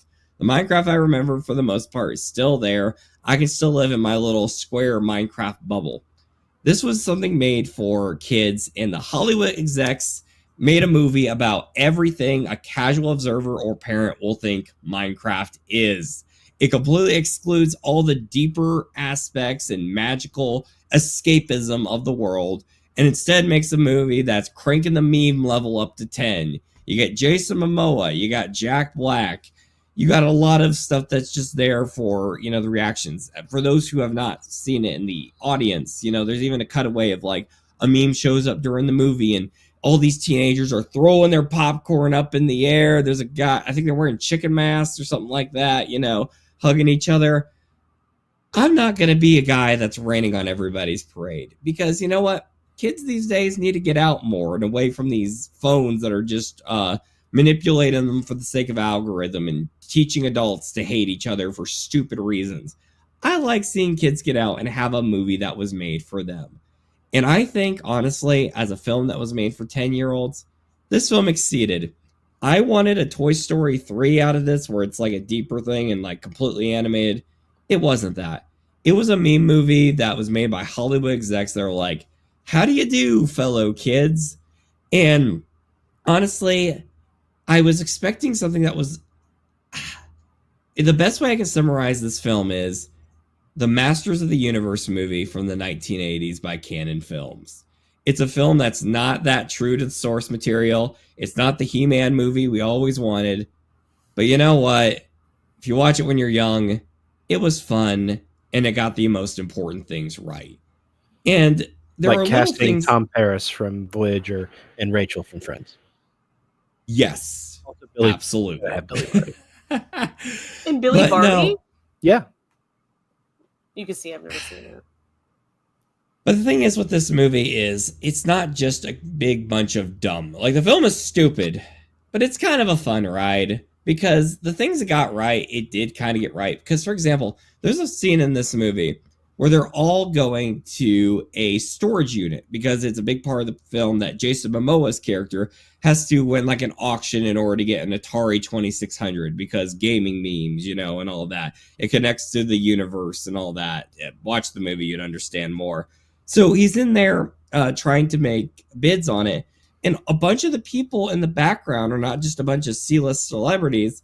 It's actually Minecraft YouTubers from over the years. It's not just the popular one of this year. Like, you had the Diamond Minecart, you had LD Shadow Lady, and these are people from like a decade ago. So they actually did care about the source material enough to get stuff that a lot of people wouldn't recognize. There's a scene that really kind of hit my heart here that I didn't know the reference of, but my cousin explained it to me, where there is a pig that shows up in the movie and it has a crown on. And it's not just a background cameo. Like, they take time to announce, like, oh, that pig's a fun part of the village and stuff like that. It's because it's based off of the profile of a YouTuber that sadly passed away too early. I can't remember the reason for it, but it was a tasteful reference that clearly showed that they knew the Minecraft fandom.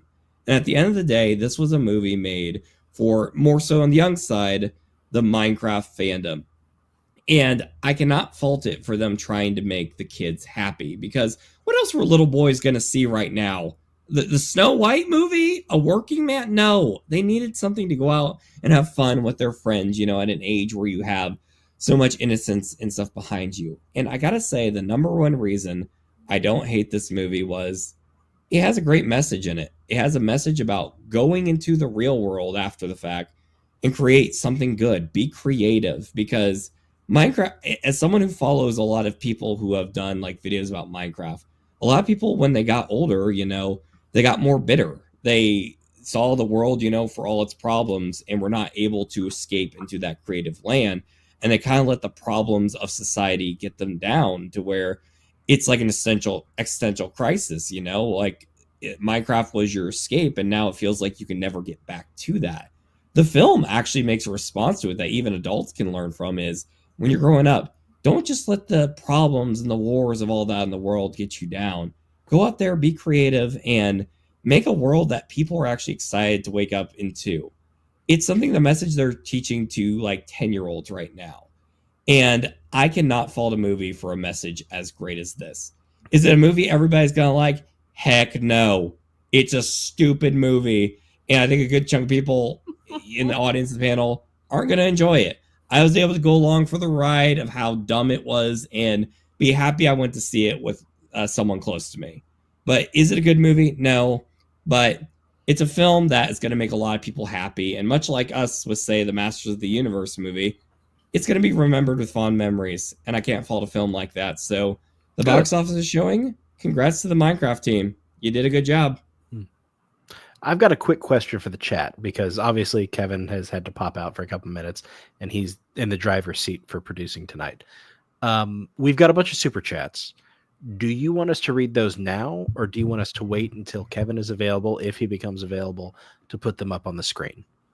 Just let us know because, like Kevin and Marvin have said, you guys are driving this. You make this show happen. So I don't want to shortchange you by not getting your stuff up on the screen, but I really don't want to shortchange you by your super chats, which are very generous. I don't want those to go unread. So let us know if you want us to go ahead and read them now, or take a chance that Kevin's going to get back and we can put them up on the screen for you.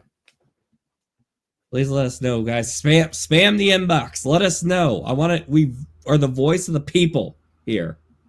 Yeah, we've got one read 'em. I see that. Mhm. Brad Becker said read 'em. The Toonie Town tenants have a voice. Dang it. So that was my Minecraft review. While we wait for the polls to come in, gentlemen and lady, what would you guys like to discuss? That was Actually, my Minecraft. I actually had a question because this Minecraft movie is obviously going to get a sequel. It made entirely too much money for them not to make a sequel.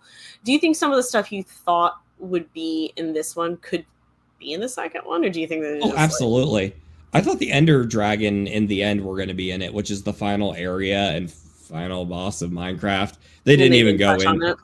No, they left it open for a sequel. Okay. So I think you'll probably end up seeing a trilogy out of it, and they'll probably all be pretty good financially at the box office. I don't think they'll ever do as good as the first one did, but I think there's definitely a lot to be open with that because it's a very expansive game. Didn't it have a really good second weekend, the movie? I didn't look into it, but I saw a little alert on my widget, and it was it made a good amount of money. I feel like the second week as well. It did. In fact, second day, it's one of the few movies, I think maybe the only movie to have a bigger Saturday than I had a Friday. Oh, wow. So word of mouth was crazy good. Went around, yeah. We're also getting a perfect 50-50 split in the chat about the super chats, so we ain't getting nowhere. I see. You want Kevin to read them. It's fine. Well, I do see that Regina Fox is some of her voices, like Natalie Imbruglia. Which is not. Did you know that's a cover? I did, yeah. Really? Swedish song or something like that, right? Mm-hmm. Yeah, what? I forget the name. It's a group who did the original. I can't remember the name now. I didn't know that. Mm-hmm. I didn't know that at the time. I found that out after the fact, but yeah, that's a cover. We should make a cover. Of I see Regina Shore torn, just capital letters.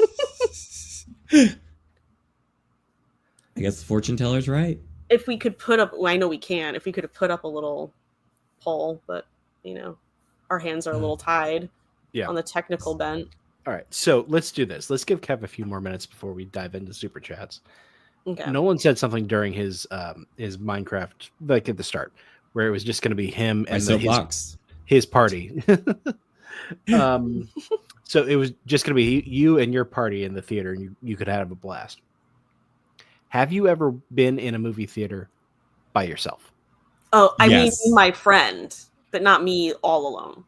Okay. Me and my cousin went to see the Mortal Kombat movie, which was another video game movie, and it was just us in there. It was great. It was like we had a private theater. It was so good. What's that? Are we talking about Mortal Kombat with the greatest dance song of all time, Mortal Kombat, or some other Mortal Kombat that was released at the It was a reboot that came later, unfortunately. It would have been more fun if it was the first one. Have you, Martin? Yes. I went and saw Jackie Chan's The Medallion. And it was the second day it was out, and I was the only person in my theater. Because you went on your own. I went by myself because I don't know, why not? No one wanted to go. I was the only person there for the whole movie, and it was spooky. Yeah. I think it'd be a little uncomfortable. So when it was me and my friend, it was fine. It was really funny. We sat across the aisle from each other, and we were talking. No, we were just talking to each other. It was no one's in here. It was for A Knight's Tale with Heath Ledger. That was which is a fun movie. I don't know why it was so empty, but Did you put your feet up on the other chair in front of you, Trish? I mean, we were just we were talking Like we were in our living room, you know? It was kind of fun just being like you and your friend alone. It's kind of fun. I would think alone would be a little unsettling, like you said, a little. You just see the one guy who works for the movie theater just peeking around the corner, checking for a mess. It's like, ooh, I feel uncomfortable now. Well, yeah, at that point, you would think maybe the employees would all come and look at the one guy who bought a ticket to the medallion. Right. Yeah. Brad Becker said, absolutely, I saw Chicken Run, and Chicken Run is funny. So I don't know. That's another one that's like, I remember when that came out. Man, that's getting up there, that movie. That's got to be like a good 24, 25-year-old. I feel like, didn't it come out in like 2000? Holy cow. I'm dating myself now. Liquid Fox in the chat also said, Mortal Kombat reboot was great. That Scorpion Sub-Zero fight was top tier. That was fun. That was fun. It wasn't a terrible movie. It's just, it leaves you wanting more. I hope the sequel is better. Someone said that, I think it was Chef Eddie, that Minecraft didn't sound as good as Highlander 2. Which we just need to do like a Lost Guy, Genre Guy crossover episode on that already. Yeah, I think next week you're going to find out why that's not going to happen. Ooh, okay. Stay tuned, everyone in the chat. Ooh. I'll keep scrolling the chat because you never know. Someone might say something. Well, I've seen some classics of failed movies in here. Got some Bulletproof Monk in there. Atlas Shrugged 1 and 2. Destiny. I remember that. I didn't see it, but I remember when it came out. 2 and 3, he said. Power Rangers Turbo. Oh, God help that man. It's great scrolling through the chat and not knowing what certain things mean. Like Josh Hammond just shouting chicken jockey in all capital letters. Like, I don't know what that means, but it made me laugh. Okay, so it's a meme from the Minecraft movie that got the audience to erupt. But both me and my cousin were with each other. We're like, what is this meme? We have no clue what it meant. And we were there from the OG times. Like, I was so confused. It's past your time. You were already gone, Nolan. No. So I guess I'll share a fun story here. I might make the chat feel old, but I do need to share this because I've been planning to share it with you guys. So today when I was at work, I was, in one's thoughts as one does. And I've had this thing I've wanted to do where, like last year, it was the 25th anniversary of Star Wars: The Phantom Menace.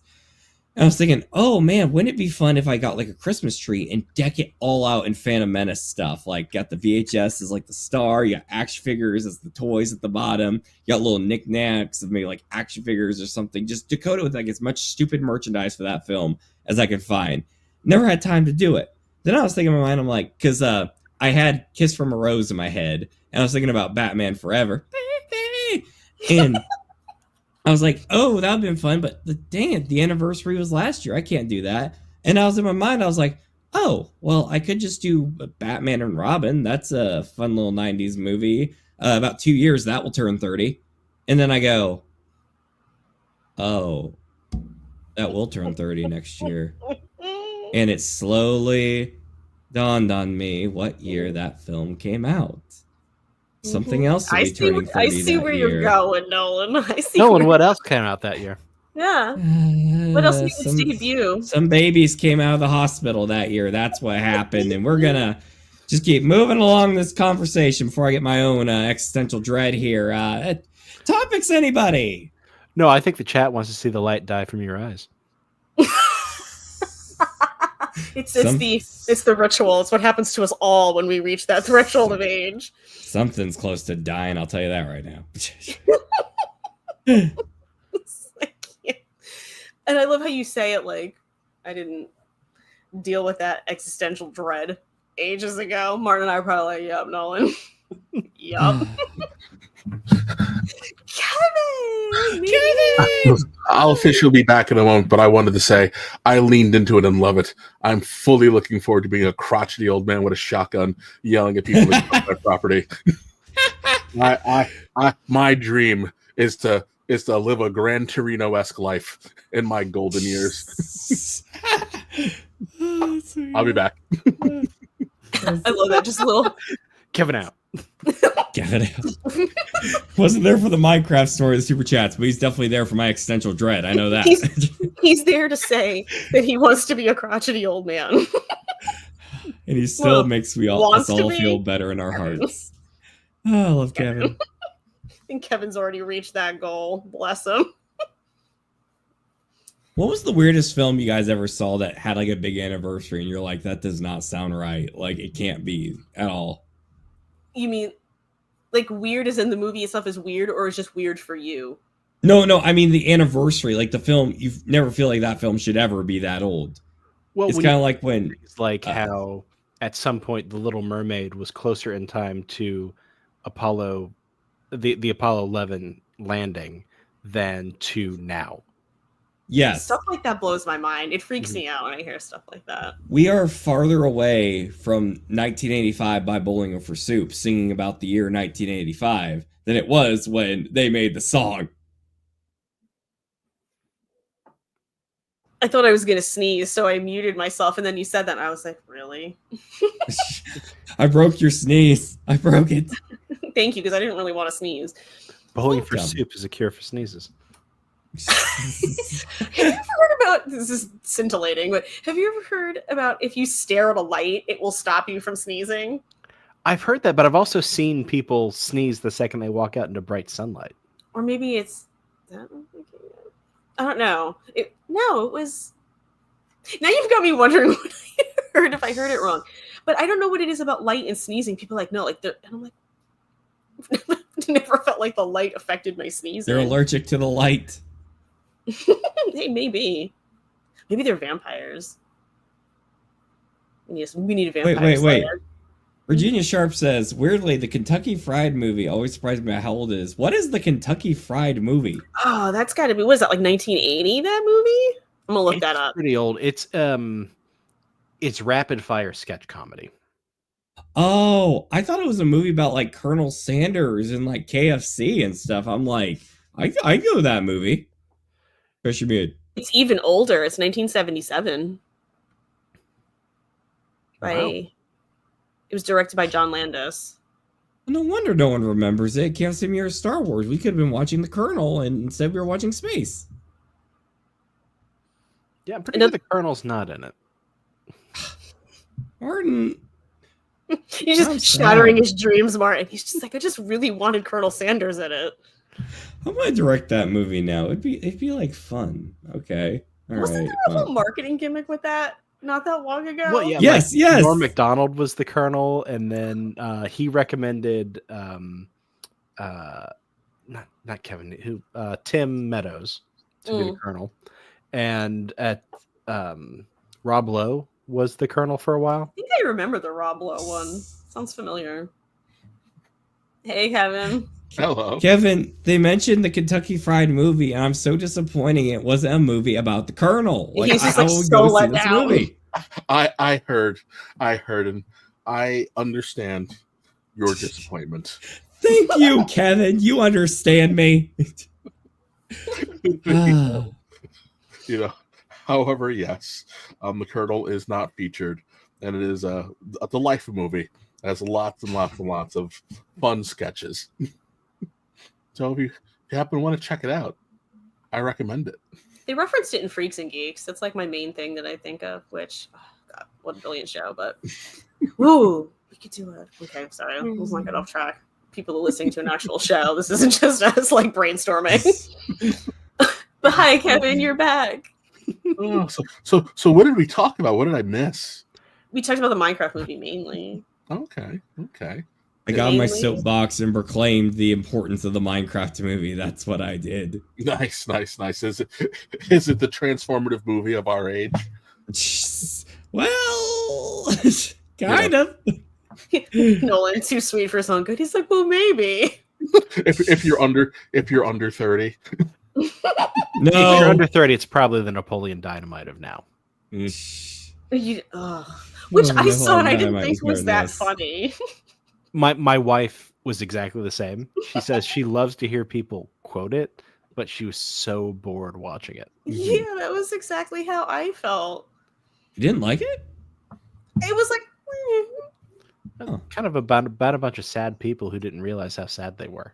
My favorite part was when someone threw, like, I don't know, an orange or a grapefruit at the van while the uncle was driving it, and he screamed, and, like, that was the only part that made me laugh. It's the only part I remember, really, besides, Napoleon, give me your tots. That's the only other thing I remember from it.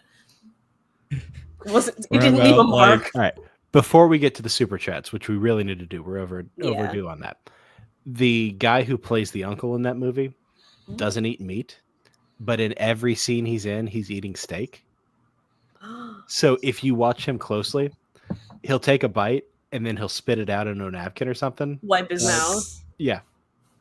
Oh, that's interesting. That's hilarious. Ooh.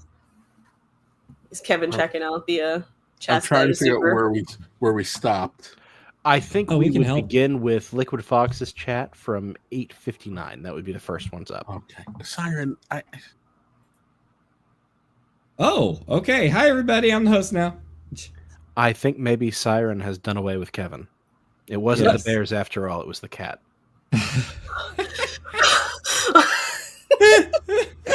Somewhere, Marv is just turning grayer watching this stream.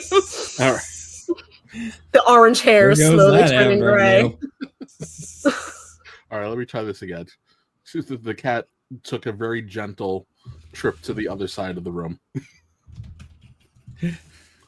If you threw that cat, there's going to be words, and only words, because I can't take you on in a fight. But I threw her gently. Gently. Okay, gently. That's what I want to hear. It was counter to my initial impulse. We appreciate you stopping your initial impulses. Kitty can be a guest star as long as she doesn't go knocking him out. Sit over there. Don't come over here. She's not gonna listen. We saw that one. Yeah, we're up to where Liquid Fox is asking about primitive war. I think the last one we read was. I'm sure that makes sense. Is it because of the Minecraft movie? Because I brought up war during it too. There we go. Oh, the primitive. I didn't even know there was a thing called primitive. Liquid Fox with $2 Canadian. Did anyone watch the Primitive War trailer? Now, I really feel bad for this super chat because I think he waited a long time for us to say no. Yeah. You know what, Liquid Fox? You know what? Since you had to wait, yes, we did. I feel like the is this something that we should dance around watching via the YouTubes? I don't know what it is, so yeah, let's read some super chats and maybe find that while we're reading through them. All right, well, I got it. Let's go to the next one. Regina Sharp with $5 American. I'd like to think it was doing it for Marv. Or sorry, I'd like to think I was doing it for Marv, but I'm mostly just paying to get my jokes read. I don't know if you've noticed, but I think I'm funny. I always say I'm the funniest person I know, so I get it, Regina Sharp. Regina Sharp with $10. So this movie stars Veep, PTSD, Please Don't Hate Me, who, Miss probably not appearing in this film. Nah, not gonna work here anymore. Drunk Guardian and Snark Widow. Fighting the Darkness, you crazy son of a botch. I'm in. Who's Please Hate Me? I'm putting them together, but is that supposed to be Please Hate Me? I'm assuming who is Ghost. Because I forget that Ghost is in that movie. Oh yeah. See? And is PTSD Bucky or what's his face? Wyatt Russell. Oh, that was Wyatt U.S. Russell. agent. Yeah. Yeah. I think they both got a strong argument for Pete. Well, I don't know. PTSD times 2. Yeah. Or is he fighting the darkness? Or is that the Sentry? I like son of a botch. Like that way of saying it. Son of a botch. Kevin used buffoon the other day and it made me laugh. Yeah. It's like, people don't say buffoon enough. Hold on, I lost. Oh, there we go. I found it. We're good. All right, Regina Sharp, member for 2 months. They want Bucky to be Soldier Boy. Listen, I can see that. Yeah, I can see that.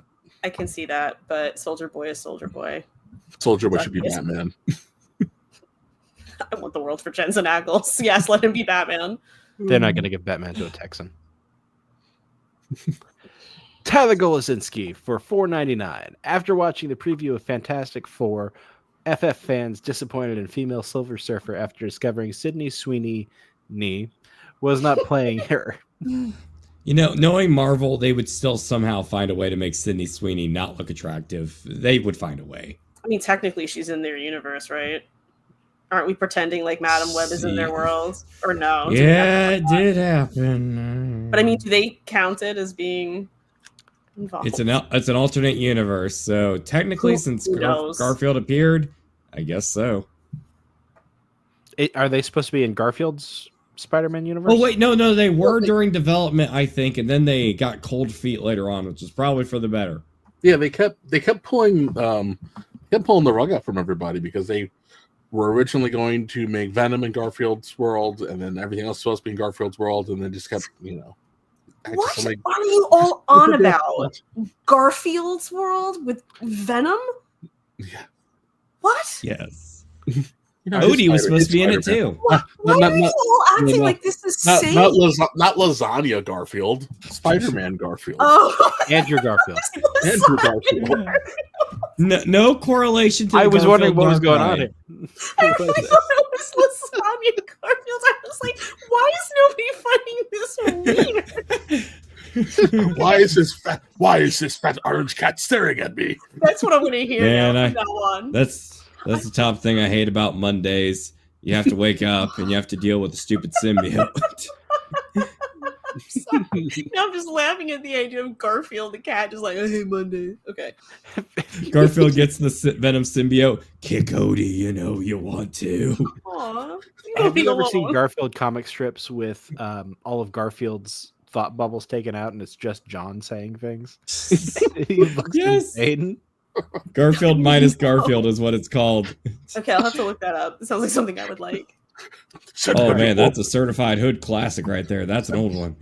Send it to Abby Dobby. Do it now. Sorry. You broke Martin.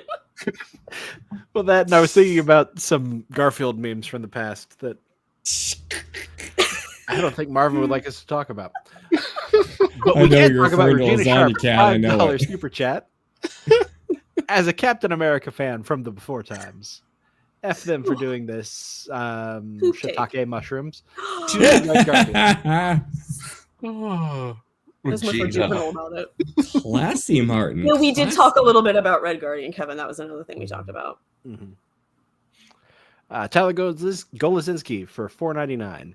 Me, Travis Heckle, and Lauren standing in front of that line for a disappointment of no Sydney Sweeney. Throw me in there too, bud. Throw me in there too. Tyler Golasinski for another $4.99. Oh. Clears throat for Dobby. Can anybody do Dobby? Yeah, I'll do. I'll do my terrible Dobby. Do it. Mistress Trish did very good with the WrestleMania 18 watch along with Marvin. Was more disappointed with Marvin. Thank you, Tyler. I never want to hear that voice again. It's so creepy. A sock. Okay. Well, thank you, Tyler. Preach. Regina Sharp, $5. Did they get the rights to Diggy Diggy Hole, Nolan? No, I don't think they got that one, unfortunately. I don't know if that's an old Minecraft song parody, maybe? I don't know. I just assumed you knew. No, I don't. I really don't. I might. Yeah, right. I don't. I know quite a bit about Minecraft, but I don't know that much, if that makes sense. You went from code. I was beta Minecraft. I don't really know that much. Yeah, hey, after the kids got involved, Trish, I mean, it all... Okay, old man. Rocking chair here. I was into Minecraft before Minecraft was cool, man. Yeah, bro. Now it's all corporate. Yeah. Ironic, because Microsoft did buy it, so he's actually right. Regina Sharp, $5. I saw the Ghostbusters 2016 alone. There were people in the theater, but it sounded like I was alone. Yeah, you may have missed that, Kev. We were talking about whether or not we'd seen any movies totally alone by ourselves. Mine was The Medallion, that Jackie Chan movie. Oh. Of course, Kevin knows it. Martin was all alone in the movie theater. No one went to see it. Kevin knows it. We were, well, I go went with a ahead, friend. I think we were pretty much alone when we went to go see Pootie Tang. What? Jonas Campbell and I were the only white guys in the theater for Undercover Brother. I love that stupid movie so much. What is We did Pootie too, Tang? but I it's went to just not us Google making fun of Images it. and I'm like, what is this madness?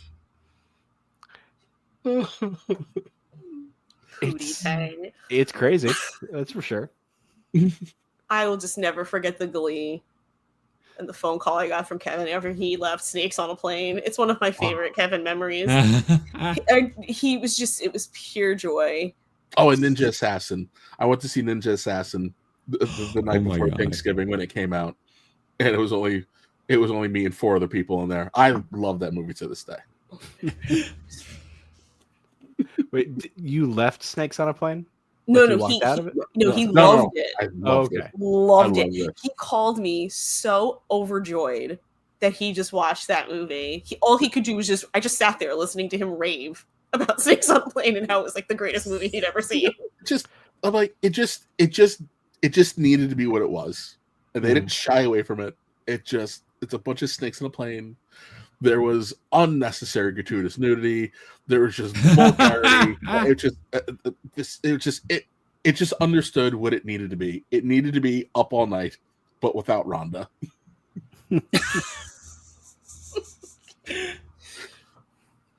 Let's see, did I click this one? Oh, whoops.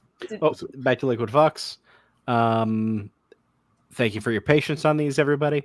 Liquid Fox for $5 Canadian. I waited 3 weeks, avoided spoilers to watch The Dark Knight. Caught a noon viewing with only 4 others in the theater. Best movie experience to date. I miss back when you could actually avoid spoilers without it being spoiled on social media and YouTube and all that. I miss those days. Congrats, Liquid Fox. Especially when it's spoiled by the actual scene from the movie. I'm like, how is this happening on my Instagram feed? I remember when Spider-Man No Way Home came out, and it was, I was trying to avoid the socials because there was that rumor going around like, are Andrew Garfield and Tobey Maguire in the new Spider-Man movie? And I'm like, okay, I'm going to make a conscious effort to avoid Instagram like the plague because that's where people like to share this stuff.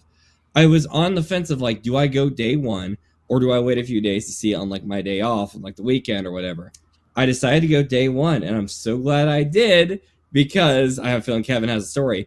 I pulled up YouTube, and literally on the front of my homepage on my phone was Andrew Garfield appearing in the movie. And this was on YouTube, just being recommended to me out of the blue. It was dumb, and I was so glad I saw the movie. Kevin, your point.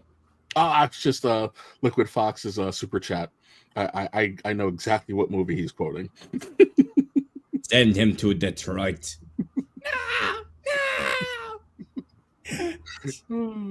We cannot play the full clip on YouTube. We will be demonetized for everything. Just because I posted on my Instagram like a week ago. Oh, yeah, that would be why. It was like, why? And I think this is like he was more upset about having to go to Detroit. Something like that. Yeah. It was like, why does this sound familiar? Yeah. Not Detroit. All right. Yeah. Regina Sharp. Oh, go ahead. No, go ahead. It's about this. Regina Sharp for $5. Marvin. I leave for 5 seconds. I think we had a lot thrown our way, and we did okay. I would just like to defend us. We were a ship without a steering wheel for a while, and I think we didn't hit the iceberg. I think we're okay. That's right. Yeah. We're doing a great job, guys. Everybody give yourself a pat on the back. I think we're doing good, whether Marvin believes it or not. Wasn't here to get everybody killed. while I was dealing with my gas leak. You guys did marvelously. Thank you. And now our hearts will go on to the next super chat. Liquid Fox for $2 Canadian. Primitive Wars Vietnam with dinosaurs. I am sold. All right. That sounds right up Kevin's alley. And speaking of which, I have found a trailer for us to enjoy. But because it is the YouTubes, we will be pausing and randomly muting obnoxiously. It's so stupid. It's free advertisement. You are showing something already posted on YouTube. Action required. Action required. All right. I'm telling you, I got an email with that in the subject line and I lost it. Action required. All I heard was all of you shouting it. All right. Let's rock. Can't see, Kevin. We can't see. I'm trying. Hold on. I know it's been a little weird lately. Yay! Archie You probably can't have audio though, Kevin. All right. You order, Sarge. Some of those early shots looked good, like Thin Red Line good. Can you give us closed captions instead, though, please? Oh yeah, let's get rid of this little thing. Nolan being all demandy. There we go. No, I'm just trying to protect Marvin's teasing stream you. here. Jeremy Piven's in a movie again. It's been a while. Where did Jeremy Piven come up recently? Oh, that I said he was almost cast as Michael Bluth. That was it. In Arrested Development, and I was like, that would have been a very different show. Oh yeah, that would have been really different. Right? Because we were talking about things that you learn the story and you're like, wow, things worked out for the best. This ain't. Oh my god. Kind of like Eric Stoltz playing Back to the Future Super Dark. I gotta say, this film looks pretty cool, but I gotta feel like Hollywood is once again failing against YouTube because, like, there's people who have done like analog horror stuff for Jurassic Park. I think it's trying to stick closer to the book where it was more like a horror type thing than the whimsical thriller that Spielberg gave us. And they've come up with some pretty creative things. This looks like a fun enough Hollywood type thing, but once again, they don't have the creativity or the daring nature of YouTube filmmakers. Is that a hot take? I don't know. Is it? You can be pretty daring when you're on a shoestring budget, but when you've got backers who are expecting money back, you might have to button down a little bit. I just am glad it's not a remake or a reboot or a sequel. I will never see it. It is not my jam, but I respect the fact that it is essentially the Vietnam conflict with dinosaurs. You know? Oh, I have one that was a weird casting. I don't know if we ever talked about this, but Matt LeBlanc was originally, they wanted him to be Phil Dunphy. And when he read for it, he's like, I can't do this. Like, what do you want from me? Oh, we're looking for a Ty Burrell type. And he goes, why don't you just ask him then? I mean, he's right. Why don't you just ask him then? The worst he could say is no. Which I can imagine anyone else is Phil Dunphy. He's like one of my favorite people in that show. Look, I'm just going to go drive my super cool cars. You guys call Ty Burrell. Dude, these dinosaurs have Jurassic tent. The Accountant too. There was an Accountant one. I watched it. I watched it just this weekend for the first time, and I have to say, I enjoyed watching Batman fight the Punisher for a couple of minutes. They're both in it. I knew Ben Affleck was in it. I'd say it's a pretty cool. If two bad choices would have made this one of the stupidest movies ever, but it's okay. It's pretty good. They didn't make the bad choices. Yeah, they didn't make the bad choices, so it was very interesting premise. It's very interesting. Was it as fun as seeing Batman fight Spider-Man?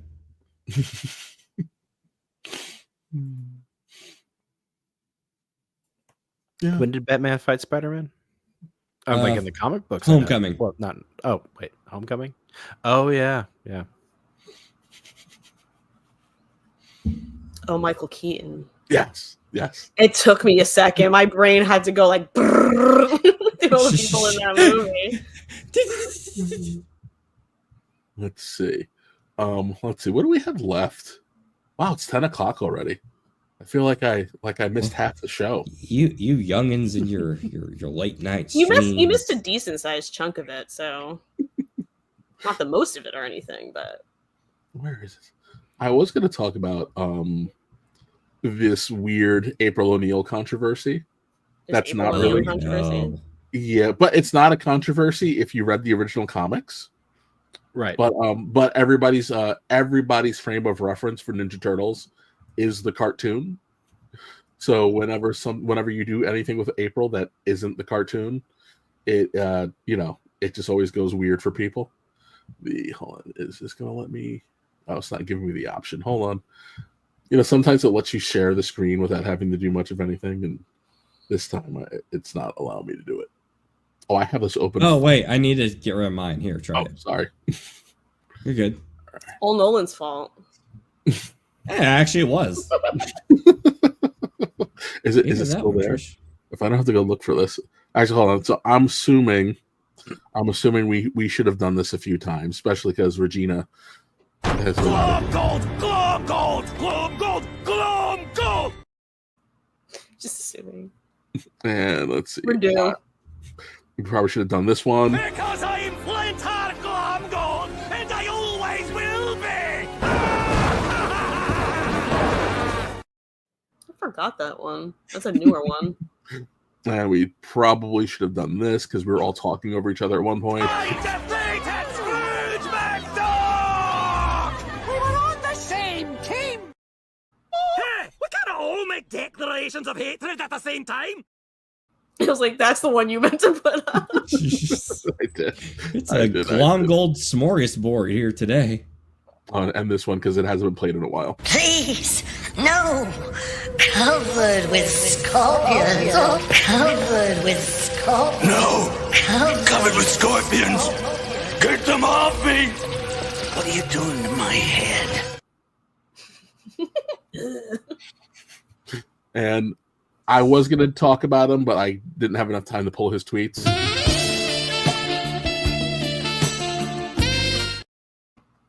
I just wrote a story about that sexy man. No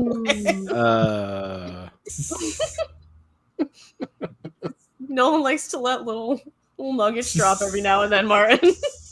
All right, so Teenage Mutant Ninja Turtle controversy takes over the internet with the latest April O'Neil reimagining. It's another day and another opportunity for the entertainment industry to prove their virtue through ethnicity-swapped fictional characters. The world is saved. I'll straight up admit that I'm just going to jump down a little bit. Let's get to the actual heart of the matter, although this is a great article written by H.T.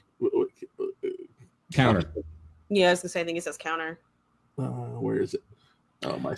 That would be hangry to us. By Is the that way. hangry? Okay. Yes. Hi, Hangry. Jennifer Lopez, April O'Neil. Yes. So, yes, there's a brand new April O'Neil figure. And, yes, it does look more like Jennifer Lopez than it looks like our redheaded, yellow-wearing jumpsuit from the cartoon. More redhead erasure, man. Ginger side. Yes. Ginger side, exactly. Now, to be fair, April is no stranger to race swapping. However, as far as I am aware, this is the first time she has had it preemptively happen in toy form. Before you cry foul over more ginger erasure, this may not be as clear cut as you may think. So, in the original Turtles, the original Turtles comic is very different than the cartoon. They drink beer. Raphael is extremely violent. He's not just rude. Splinter is a rat, not a human. And April O'Neil looked more like Rashida Jones than she looked like Amy Adams. Because she's based off of Eastman's ex-wife at the time, who was biracial. which not a lot of people knew. But she had like super big frizzy curly hair. Actually, Hanky talks about it. So prior to their famous cartoon, TMNT was in fact an 80s black and white comic book created by Kevin Eastman and Peter Laird. Notable difference between the book and the cartoon include the fact that turtles weren't color coded. Splinter was a rat, not a mutated human, and rather than being redheaded, April O'Neil was a sassy lady who rocked some serious hardcore perm. YouTube perm. Hardcore. Legend has it April O'Neil was named after Eastman's first wife, a mixed-race brunette who also apparently enjoyed a perm every now and then.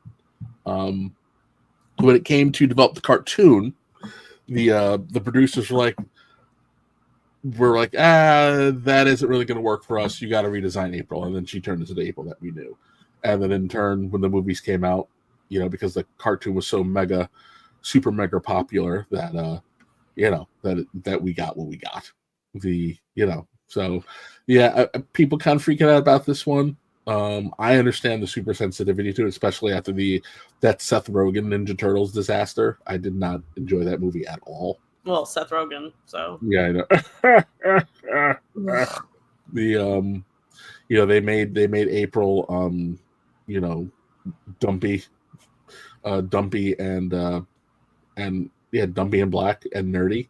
It's not any, everybody's used to just the redhead April, but yeah, that's pretty much the, I figured we were talking about we were talking about Snape, and I figured let's talk about it on the other side, where it would just happen to be she was race swap, but not in the way that we're accustomed to seeing race swapping, because it was the 80s.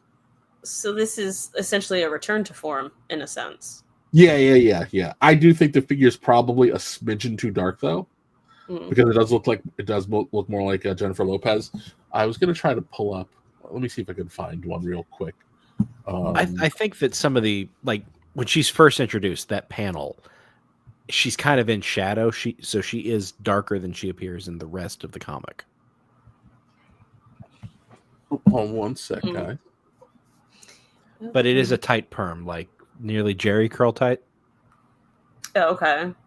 Well, if she's supposed to be mixed race, she's not going to pin straight hair. So I guess that makes sense. Actually, now I'm thinking about it, I'm like, you said like a Rashida Jones. I'm like, I wonder what it would be like if it were Rashida Jones. I think she's pretty. So I think maybe Kevin has disappeared again. I think, yeah. Oh, no, there he is. There he is. We were getting an update on the gas leak situation. Okay. Is everything okay? Why he went. Everybody's okay. I just didn't want to, the Dukester was here too, so we have to be very careful about the random appearance of wild children for the YouTube down. So I think I have a picture of April, although it's colorized. So we're going to ignore that it's Screen Rant because Screen Rant, it's. April O'Neil, colorized, 1981. Yeah. So there's this super tight perm versus cartoon April, but yeah, that's why she looked a little more like Rashida Jones with a nice big poofy perm than what we got. She liked an earring. Sharing. Mm-hmm. That's honestly, it's really all I had for that. I just thought it would have been a nice way to kind of flip it and like, hey guys, it does happen the other way, just not that often. / we are way overdoing it now. / if we're gonna do it, we should keep it fun again, like when James Earl Jones was False of Doom and Michael Clark Duncan was the Kingpin. If you're gonna do it, it should just work for the character and not because we need to check some boxes. Well said. I think that's what annoys most people. It doesn't feel genuine. Sincerity goes a long way with people with things, including this. Ooh, I do have. Let's see. Oh, I lost the video that I wanted to play. But so in my watching Howard the Duck, I did notice something that I noticed two things that as an adult watching it for the first time, I thought was actually kind of funny. Let's add it to the stage. Why are you here? Why are you here? So let's see. Oh, it's the whole thing. Oops, that's not supposed to be the whole thing. Hold on. Hi guys, welcome to the watch party.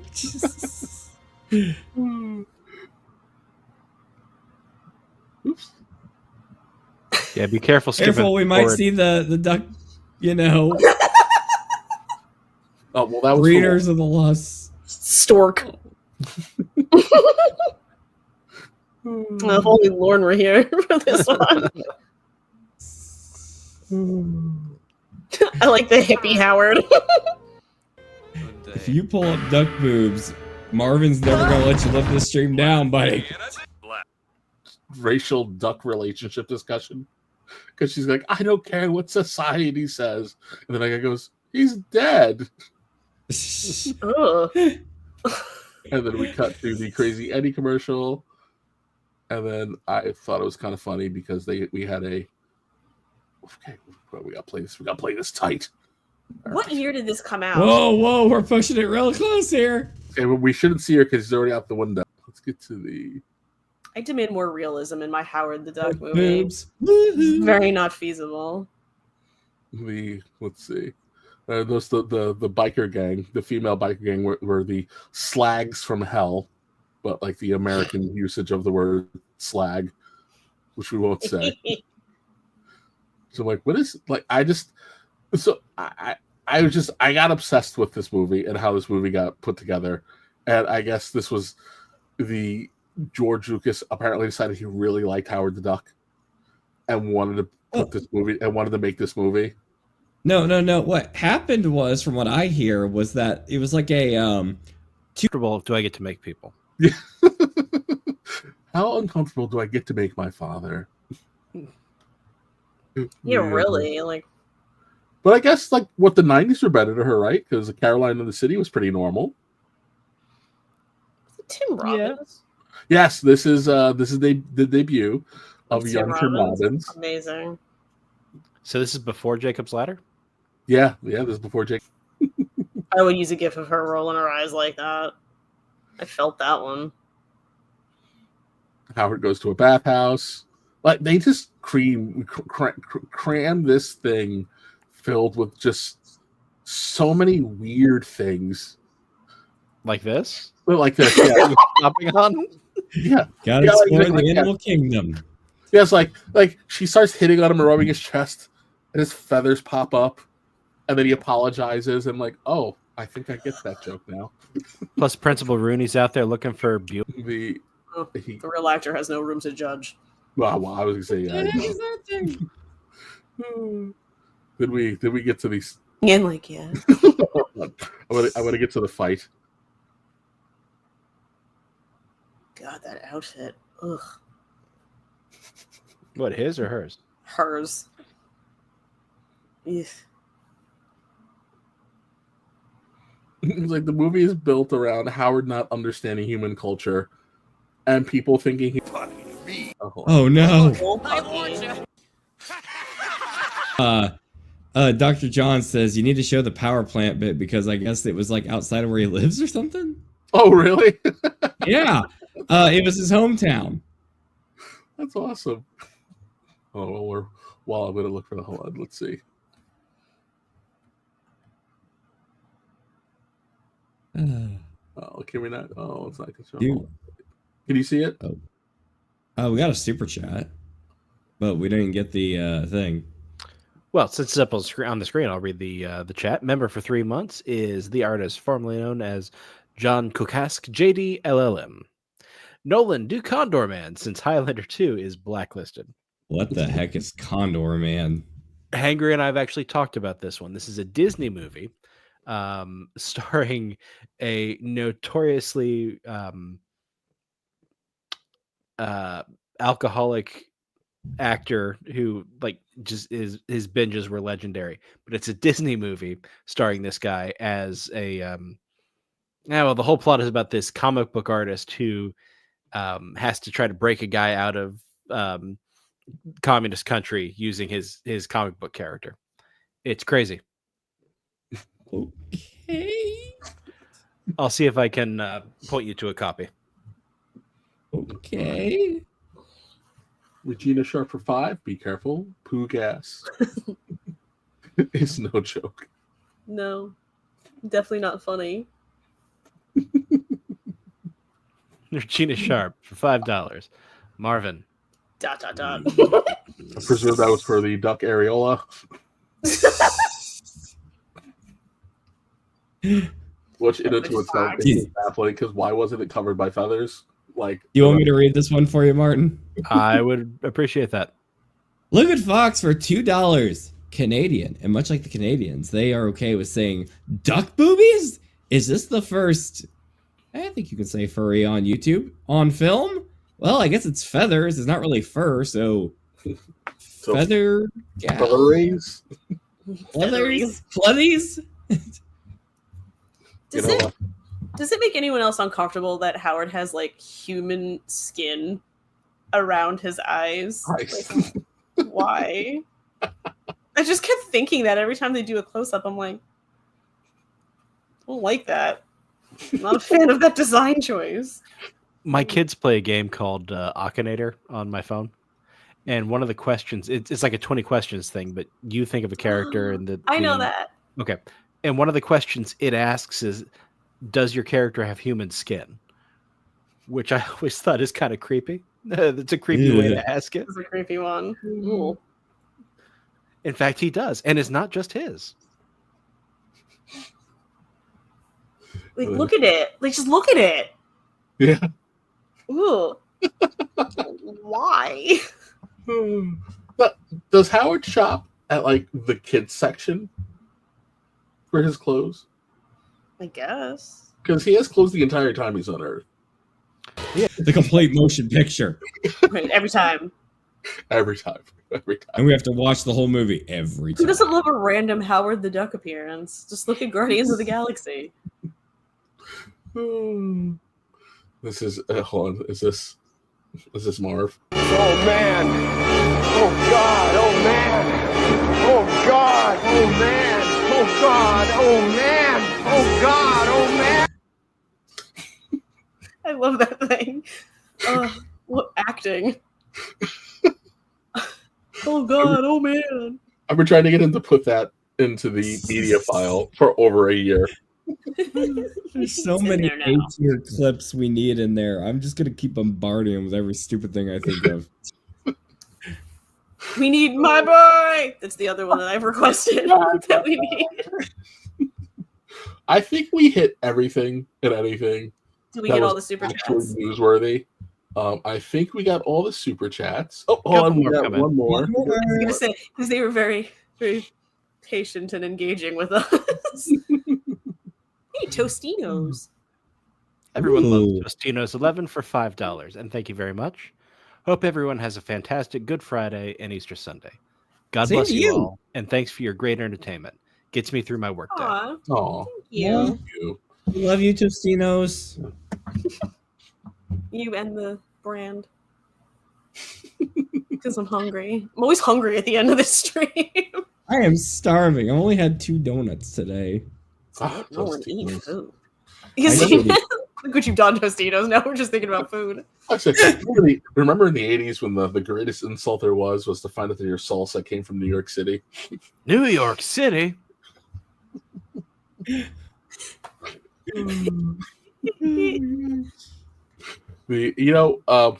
thought about it too late, but I wanted to talk about our favorite TV and movie Evil Twins. Because this morning, when I was watching Knight Rider, it was a Garth Knight episode,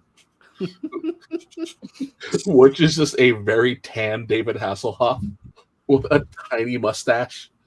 Oh no, guys, they killed the stream. We went a Howard the Duck too far. Oh. This ain't a quacking good time anymore. How do we get back? What do we do? We pull up Chrome. How did that Chrome happen? Suspended for policy violations. Oh. How? How do they allow, if that's what it was, how do they allow that clip online? But Or maybe I don't know. Was it the trailer? Do you have access to his YouTube studio, Kevin? I don't know. Give me a second. And I remember this happened to Pro once. This did happen where like a similar thing happened. And after a little bit of time, it came back. But I don't know if there were people working behind the scenes or if it just had to wait for it to time out. I think still I got saw chats that. coming in. Do we? Yeah. Oh, we're back, guys. It came back. Oh my god, that was stressful. Wait, no, it's gone again. It's gone Really? again. It's going back and forth. All right. YouTube, hello, YouTube. Can you hear us right now? We're going to be good little boys and girl. I'm we're refreshing going it. And of course, my. We're not going to play no crashed, more so- copywritten material. Nope. I wonder if something's just going wrong. We're back. Yeah, okay, I think it's back. All right. Hi, beautiful people. I hope you missed Hi. us. Sorry about that. That was weird. And my We tab learned- with it freaked out too. It was like, "Bleh," you sound like a robot. I was like, all right. I'm gonna, all right, all those up and coming YouTubers, I'm gonna give you like the cool hip advice, like I'm giving you the red pill or something like that, on how to become a star on YouTube. Okay, number one rule: do not play Howard the Duck footage. YouTube will hate you. Oh, the stream went down again. Okay, I guess I can't reveal that. Oh, okay. What is going on?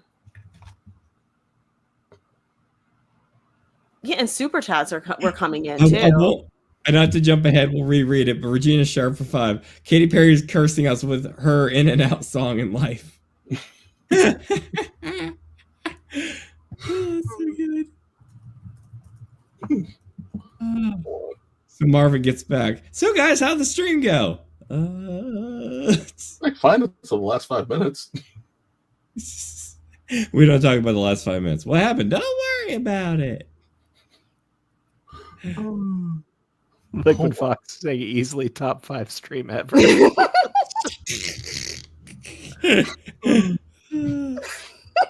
What happens if I stop it and then immediately start it over again? I don't know. I mean, we could make another one, but then it would be like 2 different videos on the playback. Oh, we're back. We're back up again. Okay, hey, while we're back, let's get Regina Sharp's super chat in there real quick. Yes. All right. Regina Sharp, $5. Katy Perry is cursing us with her In and Out song, In Life. All right. Did we get this one up too? Oh yeah, we got that. Yeah, we got that one. Okay. All right. Christina's. So we were wrapping up anyway. So Yeah. my But I'm phone glad we were able to get that in. All right. I gotta say, with this crazy night it's been, thank you all for hanging out with us. Yeah. Yeah, really. You guys survived my house almost exploding because we came to find out that the dryer is broken and just pumping is that what gas happened? into the house. Yeah. Oh my god. Well, we know at least Liquid Fox enjoyed it. And let's all agree to never tell Marvin about this stream. Nothing ever happened. Agreed. No. And if you do, I'll find you. We'll give you the bear treatment. Just everyone, I don't really about the closeout that we usually do. Oh my! Could you just kind of sweep so the bad, stream oh, no. under the bed, like when your parents are trying to figure out if you cleaned your room or not. Just All shove it right. into your closet. All right. We survived disaster. We are going to roll into a wonderful holiday weekend. We got well, one more super chat just we came got in from one Liquid more. Fox Ooh, thank you. for Liquid $2 Fox. Well, that'd be Canadian. nice though, but we lost the stream again. Tostino's SC was cut off. Oh, Tostino's super chat was cut off. And our stream is cut off right now too. Again? Yeah. We just lost it when we were getting the last super chat. I think When we come back, what do you want to do after the super chat? Do we like? I think outro, read it or and you sign just- off. Yeah, I was All right. about to send this off, but I think All right. we're okay because mine is still showing that We're back. My YouTube's is saying that we never left. Okay, so if we're back, Liquid Fox for $2 Canadian. Tostino's super chat was cut off. I think that was the second time we put up Tostino's super chat. Oh yeah, that was me not knowing which one it was because I need glasses and just haven't taken the time to go get new glasses. I got to feel my way through like Frank Drebin at a party for adults. Like a blind man at a party for adults. Sometimes you just got to feel your way out. All right, guys. We're going to sign off. We'll see you during the WrestleMania stream. Martin, Nolan, Trish, thanks for playing. Thanks for keeping us from crashing the iceberg. And none of this ever happened. The stream cut off again. I got your last line and then it cut off. Now, Perry the Platypus, feel the wrath of my thank you-inator! Thank you, you piece of trash. Thank you. Thank you. Thank you! Oh, I suppose you want me to say thank you. Well, you know what? Saying thank you is like jobbing. Thank you! I got a little message. Thank you. Ooh, yeah. Oh, thank you! Oh, thank you! Thank you! Thank you! Thank you! Thank you! Thanks? For what? Hi-ho from all of us here at Toonie Town. Thank you! And viewers like you. Thank you.